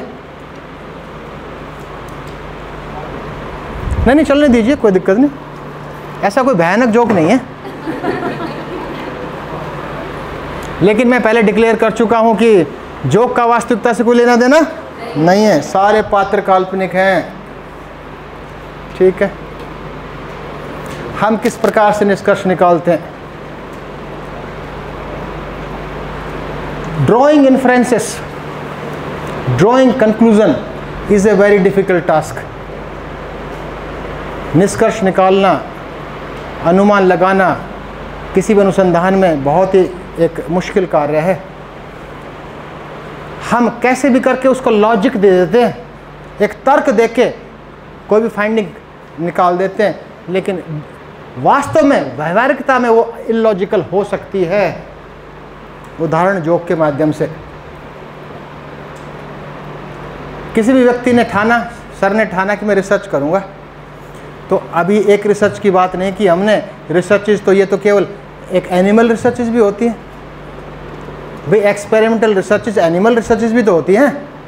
और ये मान्यता है कि एनिमल रिसर्चेज कोई करे तो उस प्रकार की स्पीसीज का चयन करे जिसमें मेटाबॉलिक पाथवेज ह्यूमन बीइंग की तरह हो, जिनमें कुछ कैरेक्टरिस्टिक्स ह्यूमन बीइंग की तरह हो, ऑर्गन्स ह्यूमन बीइंग की तरह हो, हार्ट भी हो उसमें।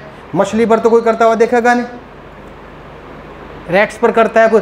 सर ने ढूंढ मारे, सब कुछ भी नहीं मिला, इनको मिले बाथरूम में कॉकरोच, बोले कॉकरोच पर करूंगा। ठीक है, कॉकरोच पर करूंगा, डिब्बा भर लिया और रख दिया, ढक्कन लगा हुआ है, रिसर्च शुरू की, ढक्कन उतारा, कॉकरोच डिब्बे की दीवार पर तो चढ़ नहीं पा रहा है, एक उठाया टेबल पर रखा, बोला रन, दौड़ गया, बड़े कि मेरे आदेश का पालन किया, दौड़ गया। ठीक है, दोबारा से उठाया, उसका एक पैर काटा, बोला रन, दौड़ गया, लेकिन स्पीड में कमी आई क्योंकि एक पैर उसका कम हो गया।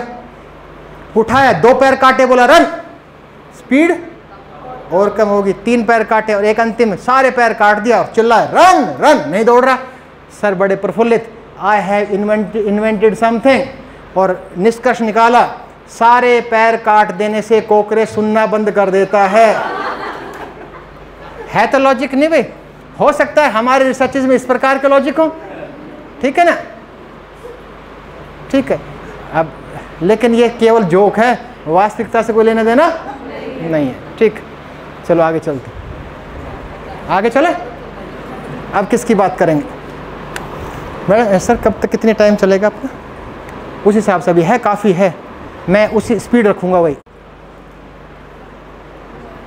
आप लगे बोरियत हो तो आधे घंटे से पहले भी समाप्त कर सकते हैं विद्यार्थी। ठीक है, अच्छा ठीक, चलो फर्स्ट स्टेप, पहला स्टेप शुरू कहाँ से हुआ था? प्रॉब्लम से। अंत कहाँ हुआ? फर्स्ट स्टेप क्या होना चाहिए? पहला स्टेप क्या होना चाहिए? टू फाइंड द, गुड़िया ने बहुत अच्छी बात, to find out the problem. लेकिन बेटा हो सकता है कि वो प्रॉब्लम नहीं है और आप उसको प्रॉब्लम समझ रही हो। वास्तविकता की बात कीजिए। जरूरी है कि जिसको हम प्रॉब्लम समझ रहे हैं क्या वास्तव में वो प्रॉब्लम है? जरूरी है क्या? तो सेलेक्टिंग प्रॉब्लम या फाइंडिंग प्रॉब्लम से महत्वपूर्ण है आइडेंटिफिकेशन ऑफ द प्रॉब्लम। पहले पहचानना तो सीखो। The first step should be, पहला step, first step should be identification problem. आपको अपने अपने क्षेत्र से समस्या ढूंढनी है, आइडेंटिफाई करनी है, पहचानना है कि ये समस्या का पहचान पहला। इसको विस्तार से इसकी बात करेंगे। The first step should be identification of problem. तो how to identify the problem, problem को आइडेंटिफाई कैसे करें ये बताइए। आपका विषय जो भी है, परफॉर्मिंग आर्ट्स की बात करें या म्यूजिक की बात करें, किसी भी क्षेत्र की बात करें, आपका विषय हेट्रोजीनियस है या होमोजीनियस है? बताइए, आपका फील्ड अनेकता से परिपूर्ण है या एक जैसा है? अनेकता है ना। केवल आपका फील्ड नहीं, कोई भी विषय इस पृथ्वी पर, प्रत्येक विषय हेट्रोजीनियस है, कोई भी विषय होमोजीनियस नहीं है। क्लियर हो गया? तो आपका विषय भी हेट्रोजीनियस है। एक उदाहरण लिया मैंने यहां पर साइकोलॉजी, मनोविज्ञान, तो मनोविज्ञान भी। अब मेरा अगला प्रश्न, क्या किसी हेट्रोजीनियस फील्ड को लेकर अनुसंधान किया जा सकता है? Can we conduct a study by taking the whole field, heterogeneous field? नहीं है ना। तो साइकोलॉजी में चाइल्ड साइकोलॉजी भी है, क्रिमिनल साइकोलॉजी भी है, एडल्ट साइकोलॉजी भी है, ग्रोथ एंड डेवलपमेंट भी है, लर्निंग भी है, मेमोरी भी है, दुनिया भर का तामझाम है। तो आपका इंटरेस्ट हुआ कि आप साइकोलॉजी से एक क्षेत्र लिया, कौन सा क्षेत्र लिया? ये यानी यू रिड्यूस द हेट्रोजेनिटी, आपने हेट्रोजेनिटी को रिड्यूस कर दिया। तो ये मोटिवेशन का क्षेत्र होमोजीनियस या हेट्रोजीनियस है? ये भी हेट्रोजीनियस है। इंसेंट्रिक मोटिवेशन है, एक्सटेंटिक मोटिवेशन है, इंसेंटिव मोटिवेशन है, दुनिया भर के मोटिवेशन है। और आपने और उसको रिड्यूस किया, आपने किया क्या? Incentive motivation. तो एक लाइन महत्वपूर्ण, identification of problem is nothing, reducing heterogeneity of any subject is known as identification of problem. किसी भी विषय की हेट्रोजेनिटी को कम करना ही आइडेंटिफिकेशन ऑफ प्रॉब्लम है। तो आपकी जो हेट्रोजीनियस फील्ड है उसको रिड्यूस करते करते होमोजेनिटी को ले। पर प्रश्न उठा, to which extent we have to reduce the heterogeneity, किस हद तक हमें हेट्रोजेनिटी को रिड्यूस करना है, किस हद तक? Answer is till the selection of variable, till the selection of variable, variables के चयन करने तक कि ये मेरे वेरिएबल्स होंगे, बात खत्म। ठीक है, चार्ट परफॉर्मेंस हो, म्यूजिक परफॉर्मेंस हो, कोऑर्डिनेटिव एबिलिटीज हो, कुछ भी हो सकता है। क्लियर हुआ? अगला, लेकिन ये भी एक थ्योरेटिकल सा लगता है, हम ऐसा करें कि एक व्यवहारिक रूप से ठीक समझ में आए। तो I am going to present 3 points, 3 बिंदुओं को प्रस्तुत कर रहा हूं। यदि इन तीनों बिंदुओं की हम पूर्ति कर लेते हैं, इसका अर्थ हुआ कि वी आइडेंटिफाइड द प्रॉब्लम। ये 3 बिंदु कौन कौन से? पहला, डिफाइन वेरिएबल, वेरिएबल को परिभाषित कीजिए। दूसरा, टाइटल राइटिंग। और तीसरा, ऑब्जेक्टिव राइटिंग। क्लियर हो गया? हमारा हाइपोथेटिकल टाइटल एक एक्सपेरिमेंटल स्टडी का क्या था? क्या था? Effect of music therapy on stress. आपने कह दिया in this study independent variable is music therapy, dependent variable is stress, confounding variables are daily routine, food habits, etc. You defined. Next one is title writing. हमारा title क्या है? Title तो बना चुके हैं ना। क्या टाइटल है? Effect of music therapy on. क्या ये ठीक है? ये पॉइंट्स बताएंगे। The title should talk about variable. Title में वेरिएबल की चर्चा हो तो इस टाइटल में वेरिएबल्स हैं या नहीं हैं? फुलफिल हो रहा? सेकंड क्या है? The title should talk about the methodology. Methodology की चर्चा है। इफेक्ट है, it means you are going to conduct experimental studies. Third one is the title should talk about the population. क्या इसमें पॉपुलेशन है?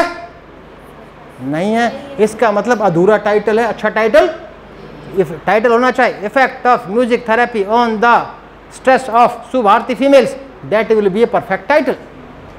ये ध्यान रहे तीनों बातें। The title should talk about variables, the title should talk about methodology, the title should talk about population.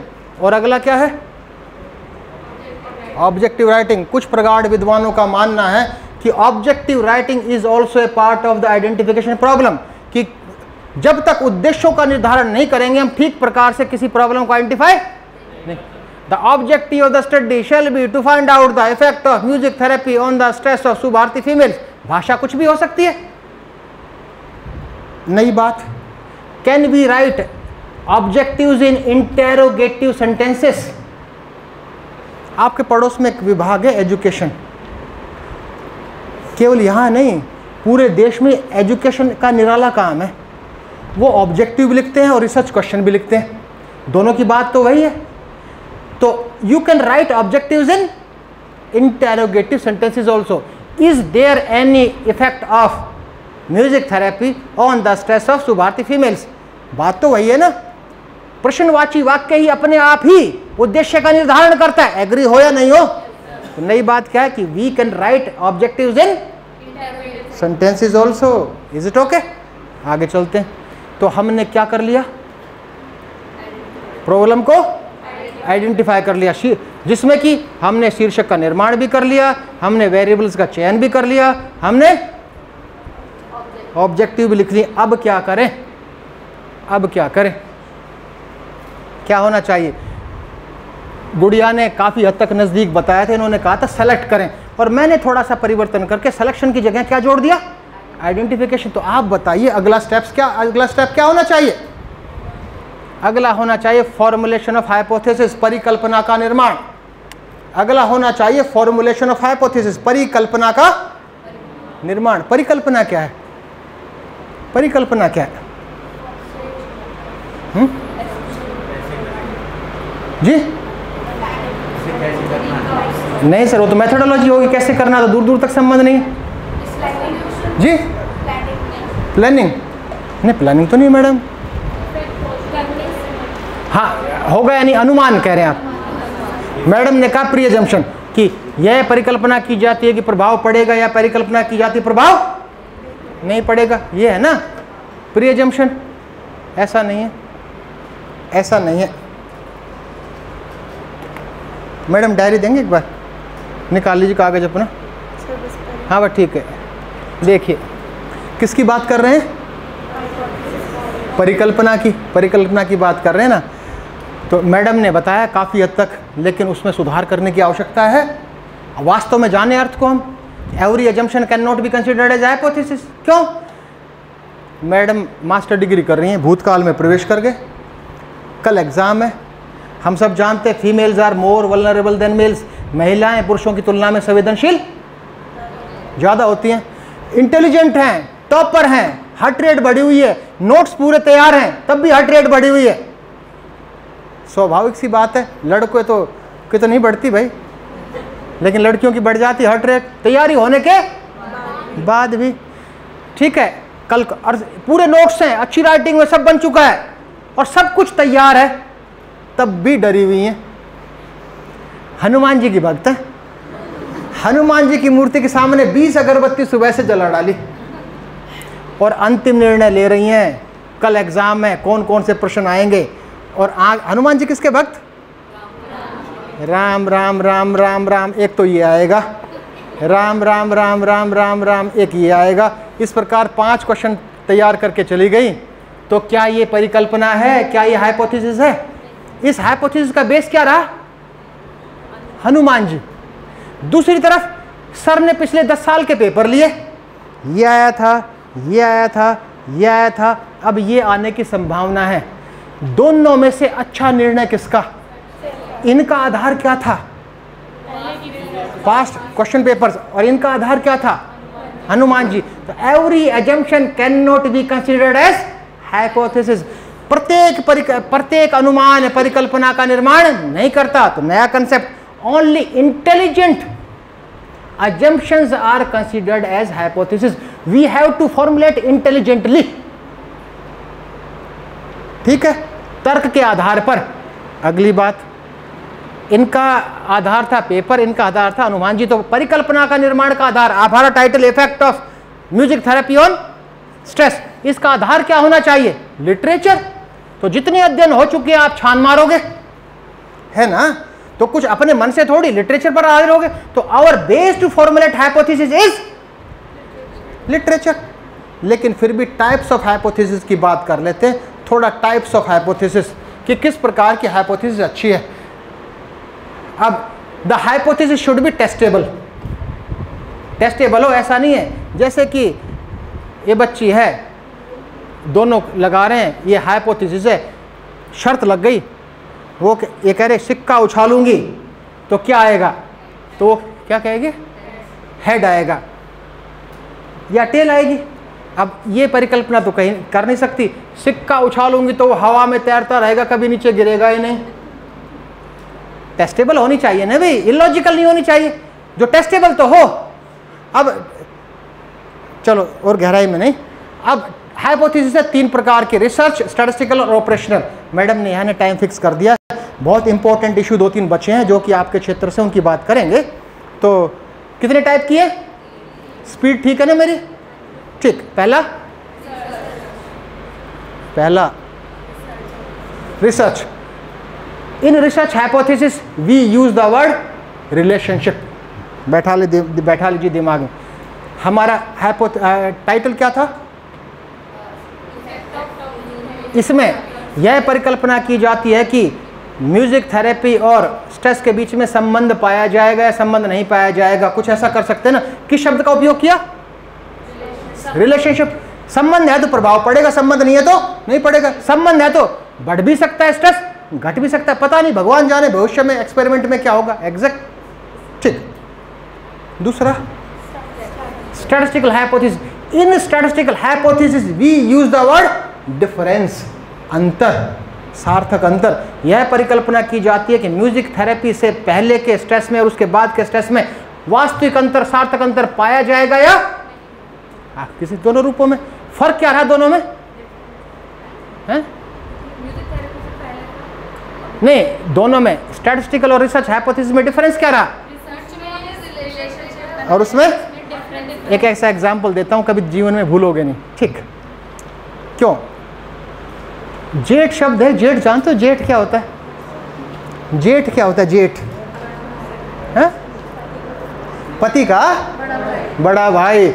आजकल तो we are living in a modern knowledge era. पुराने जमाने की बात करें, जेठ से बात हो सकती थी क्या, गांव में। I also belong to village, मैं भी गांव से, आज बात होती है क्या, नहीं होती। नई नवेली दुल्हन घर में आई, 2 ही भाई थे, एक जेठ था और दूसरा पति था। जेठ ने शादी नहीं की थी, छोटे भाई ने शादी कर ली थी, काम पर जाना था, आदेश दे गया। आजकल तो कौन आदेश देगा, लेकिन उस समय दे गया आदेश, मेरे बड़े भाई को खाना खिला देना। मतलब किसको खाना खिला देना, जेठ को। अब बात करे नहीं, किस प्रकार से खिलाए, कांपते हाथों से खाना बनाया, उठाए, प्रयास किया, फिर ला के रख दिया कैसे, लेकिन खाना तो खिलाना ही है। घूंघट है, हाथ में थाली है, घूंघट है, फिर भी मुंह इधर है, घूंघट के बाद भी मुंह इधर है। उठाया, पप्पू के पापा खाना खा लो, पप्पू पैदा ही नहीं हुआ, ठीक है ना। यानी जेठ तक पहुंचने के लिए किसका सहारा लिया, पप्पू का। यदि रिसर्चर नवी नवेली दुल्हन है तो जेठ रिसर्च हाइपोथेसिस है और पप्पू स्टैटिस्टिकल हाइपोथेसिस है। It means we can not test research hypothesis directly, we have to take support of statistical hypothesis. यदि रिसर्च हाइपोथेसिस का निर्माण करेंगे तो उसकी टेस्टिंग के लिए हमें क्या करना पड़ेगा, तो क्यों हम रिसर्च हाइपोथेसिस, क्यों ना डायरेक्टली हम स्टैटिस्टिकल हाइपोथेसिस का ही निर्माण करें। Is it okay. तो कितने प्रकार की होगी, 2। तीसरी operation. Operational hypothesis is considered as the best type of hypothesis. Operational hypothesis best type of hypothesis है, that is specific to your study. वो विशेष रूप से आपके अध्ययन के लिए ही बनाई गई है। और ये तीनों ही अभी बात करते हैं, ये तीनों ही दोनों फॉर्म्स में हो सकती है, नल फॉर्म में और अल्टरनेट फॉर्म में। तो हम किसकी उपयोगिता को जानने का प्रयास करें अब, ऑपरेशनल हाइपोथेसिस की। और वो क्या है, टाइटल वो याद रखिए, effect of music therapy on stress, ठीक। हमारे हाइपोथेसिस का, परिकल्पना के निर्माण का आधार क्या है, सारे पे पानी फिर जाएगा जवाब नहीं दिया तो। परिकल्पना के निर्माण का आधार क्या है, इनका आधार क्या था, पुरानी पेपर्स। आपका आधार क्या था, तो एज ए रिसर्चर आपका आधार क्या होगा, पुराना अध्ययन, research, review of related literature, संबंधित साहित्य के विवरण। तो literature is a based to formulate hypothesis. Hypothesis का बेस क्या है? लिटरेचर। Is it okay? आपका टाइटल क्या है? आपने क्या किया? इंटरनेट छान मारा, लाइब्रेरी छान मारी, क्या ढूंढा? उससे संबंधित लिटरेचर। क्लियर हुआ? दो स्थिति उत्पन्न होंगी, लिटरेचर मिला और लिटरेचर, यही होगा ना। और लिटरेचर मिला तो भी दो स्थितियां हो सकती हैं, sufficient literature is available, insufficient literature is available. Clear? Non availability of literature is a strong base to formulate null hypothesis. नकारात्मक सोच के लिए एक बहुत बड़ा आधार है लिटरेचर नहीं मिलना। यह परिकल्पना की जाती है कि म्यूजिक थेरेपी का स्ट्रेस पर कोई प्रभाव नहीं पड़ेगा। यह वाक्य तभी बना सकते जब आपके पास लिटरेचर ना हो। ठीक है? कई बार मैं आरडीसी में जाता हूं कि नल हाइपोथेसिस लिए, मैं भाई क्यों लिए? बोले सर ये अच्छी समझी जाती है। जो अच्छी समझी जाती है तो दूसरी तो हटा ही देनी चाहिए पढ़ने से। तो नल हाइपोथेसिस कब एप्लीकेबल है? जब लिटरेचर नहीं मिले। बिल्कुल नया क्षेत्र हो। तो क्या आज के दिन संभावना है कोई ऐसा क्षेत्र है जिससे संबंधित लिटरेचर आपको ना मिले? बहुत कम संभावना। अगली स्थिति क्या हुई? लिटरेचर मिलेगा। तो इनसफिशिएंट लिटरेचर में भी, insufficient literature can not be considered as a base to formulate hypothesis. वहां भी कौन सी होगी? नल होगी। नहीं है तो भी नल। कम होगा लिटरेचर तो भी कम। और सफिशिएंट है उसमें दो स्थितियां उत्पन्न होगी, होमोजेनिटी, सब कह रहे हैं कि स्ट्रेस बढ़ रहा है, या सब कह रहे हैं स्ट्रेस घट रहा है, या हेट्रोजेनिटी, कुछ कह रहा है बढ़ रहा है, कुछ कह रहा है प्रभाव नहीं पड़ रहा, कुछ कह रहा है घट रहा है। तो इन दोनों दशाओं में से सबसे अधिक दशा कौन सी उत्पन्न होगी? हेट्रोजेन। सभी अध्ययन एक जैसा परिणाम दर्शाएंगे ऐसी संभावना शून्य है, ना के बराबर है। मानते हो? ठीक है। तो sufficient literature is available and there is a homogeneity findings। इस दशा में तो आप नल भी ले सकते हो, अल्टरनेट, जो लिटरेचर आपको सपोर्ट करेगा। लेकिन जहां पर अब प्रश्न उठा, if the sufficient literature is available and there is heterogeneity findings, in that case we have to formulate operational hypothesis। तो अब प्रश्न उठा कि ऑपरेशनल हाइपोथेसिस क्या है? सबसे महत्वपूर्ण तथ्य। In operational hypothesis we explain the independent and dependent variable in detail. Title क्या था? यह परिकल्पना की जाती है कि मॉर्निंग वॉक, सॉरी, इसका म्यूजिक थेरेपी का स्ट्रेस पर प्रभाव पड़ेगा या नहीं पड़ेगा। यदि म्यूजिक थेरेपी इतने घंटे, इतने समय पर, इतने ह्यूमिडिटी में, ऐसे एनवायरनमेंट में दिया जाए और स्ट्रेस का मापन भी इस टूल के द्वारा किया जाए। It means we have to explain independent and dependent variable in detail. ये कहानी खत्म हुई। कितने स्टेप्स की बात कर ली? क्यों 3 स्टेप कहाँ किए? गलत बात, सारे पे पानी फेर दिया। 2 स्टेप की बात की हमने, एक आइडेंटिफिकेशन ऑफ प्रॉब्लम और दूसरा फॉर्मुलेशन ऑफ हाइपोथेसिस, परिकल्पना का निर्माण। अब तीसरा है collection of data. Collection of data, collection of data थोड़ा इंपॉर्टेंट भाग। आपको सूचनाएं तो एकत्रित करनी है, रेस्पॉन्सेस तो एकत्रित करने, उसके अनुसार ही तो आप रिजल्ट निकालेंगे। कहाँ से लेंगे? सैंपल लेंगे। कहाँ से? पॉपुलेशन से। पॉपुलेशन से लेंगे ना, ठीक है। क्यों लेते हैं? हम मान के चलते हैं जो सैंपल में गुण विद्यमान है वही पॉपुलेशन में विद्यमान मानते हैं ना, कि sample represent the entire population. यह मानते हैं या नहीं? मानते हैं, ठीक है। बेटा आपका सब्जेक्ट कौन सा है? फैशन डिज़ाइनिंग, ठीक। फैशन डिज़ाइनिंग में कोई एक वेरिएबल बताओगे? कोई भी एक वेरिएबल, कोई वेरिएबल बता दो। टेक्सटाइल, यानी क्वालिटी ऑफ टेक्सटाइल हो सकता है। क्वालिटी ऑफ टेक्सटाइल, उसको कोई न्यूमेरिक वैल्यू में मेजर कर सकते हैं या ऑर्डर में करेंगे? हो सकता है। जैसे कोई बता दीजिए ये टेक्सटाइल है ना, क्या कितने नंबर दे दिया आपने इसको, इस कपड़े को कितने दे दिए? मान लो ना, मान लो। वैसे मैं बात कर रहे हैं एक महत्वपूर्ण बात, उसको समझेंगे इस एग्जाम्पल से। क्या कितने दे दिए मार्क्स, वैल्यू कितनी दे दी, मान लो ना 4 दे दिया, ठीक है।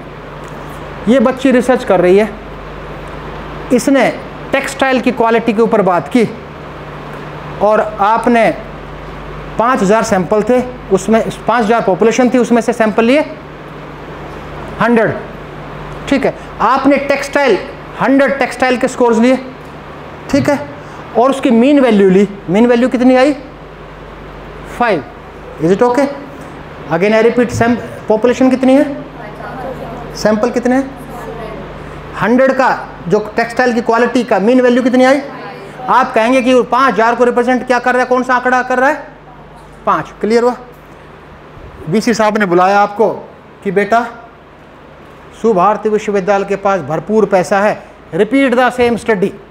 आपने दोबारा से रैंडमली उसी 5000 में से वही 100 लिए और मीन वैल्यू ली, तो क्या 5 आएगी? कभी नहीं आएगी।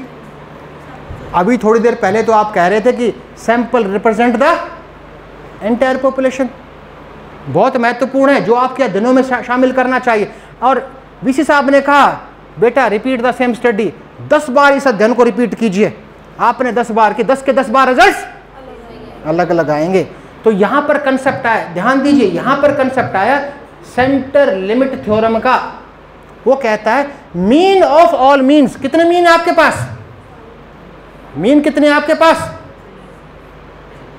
10 मीन है ना। 10 मीन का mean will give the accurate result, will give the precise result. क्या व्यवहारिकता में ऐसा संभव है? नहीं है। तो हमें पैरेलल आंसर चाहिए। Parallel answer is given by the confidence intervals. Confidence interval is the interval about that we are confident about our results. जो अध्ययन की गुणवत्ता को निर्धारित करते, सभी अध्ययन एक प्रकार की गुणवत्ता रखते हैं क्या? That is decided by the confidence intervals. एक और एग्जांपल सिंपल समझ में आएगा। मौसम विभाग रिसर्च करता है या नहीं? हाँ या ना? आज शाम को टीवी पर मौसम विभाग ने भविष्यवाणी की, कल का टेम्परेचर 0 से 50 डिग्री के बीच में रहेगा।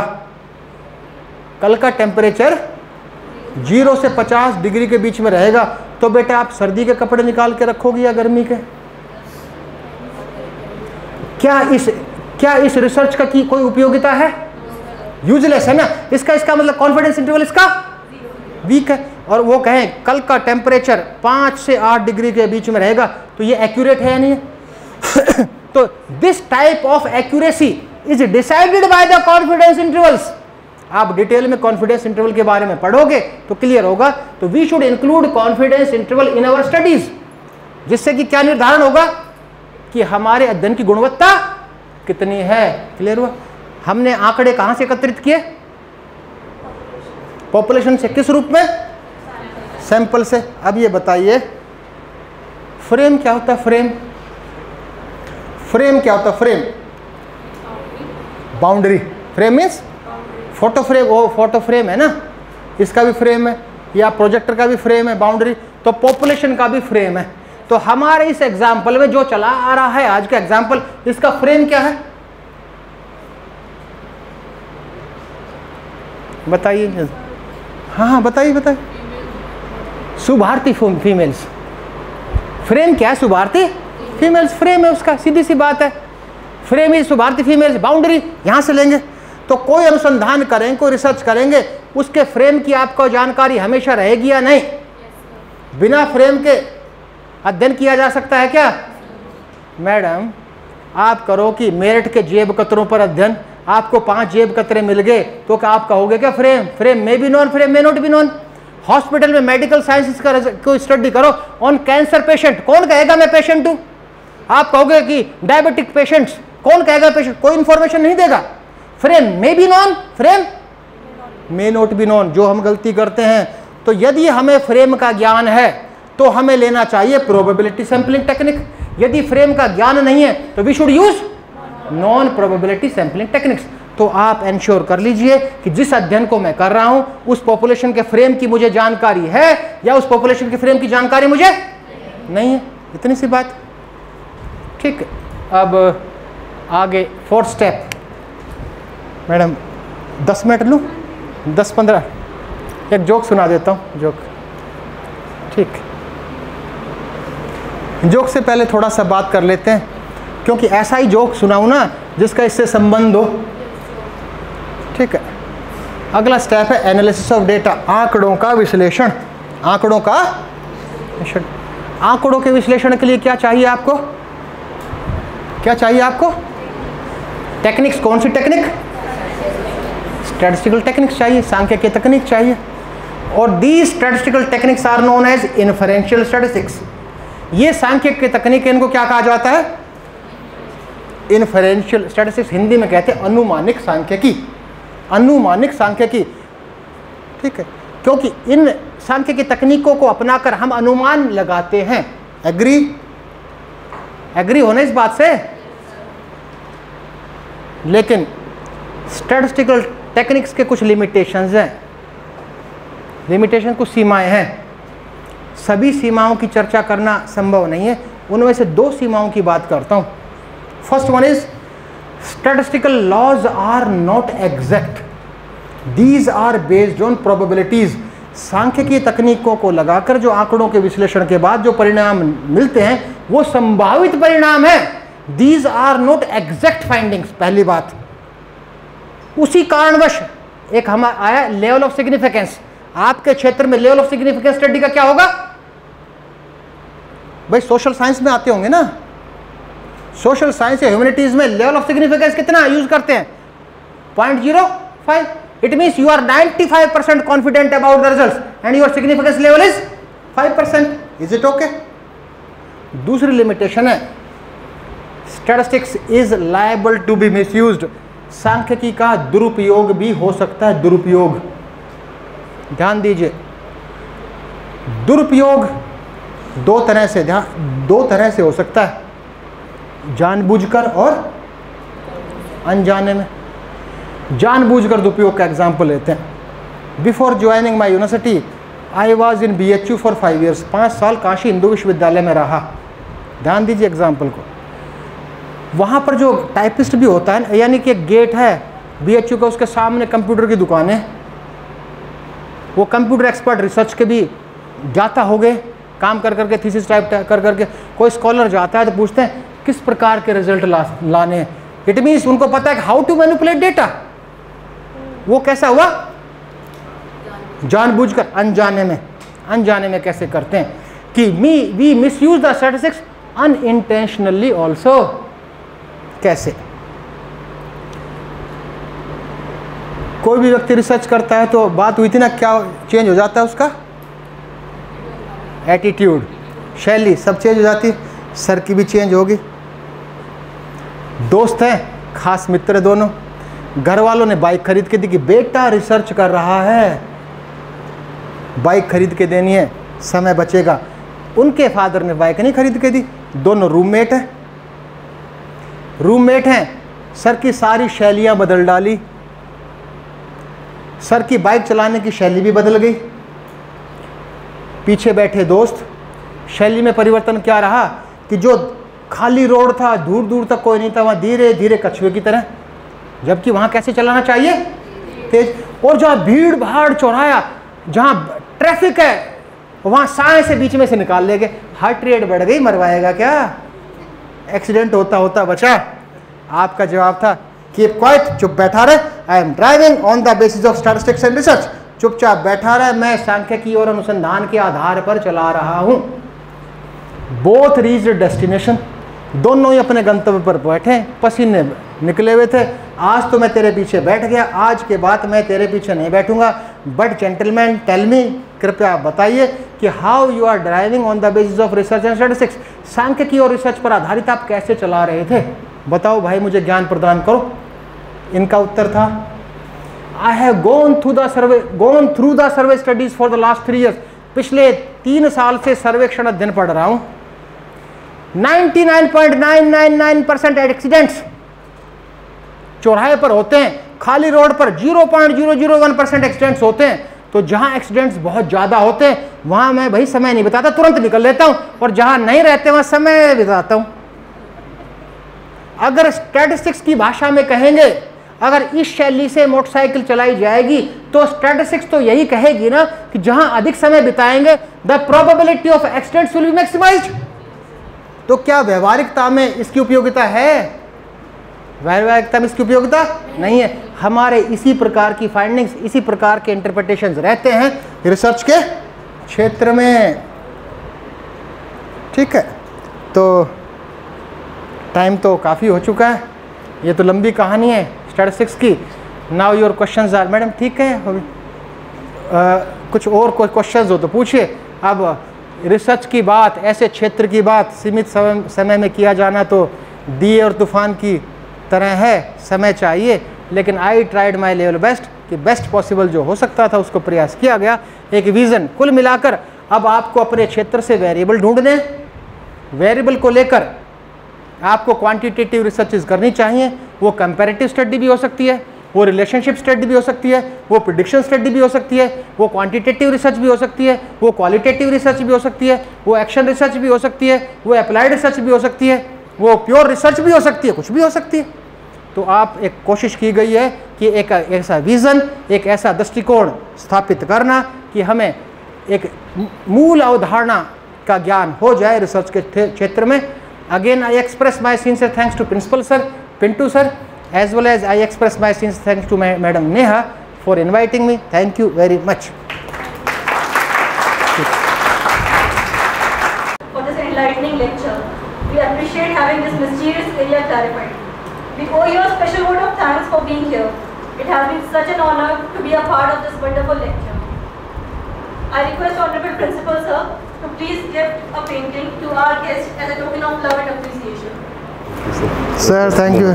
Thank you, sir. Thank you very much, sir.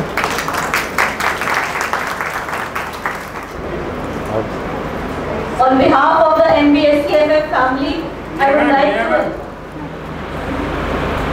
I see.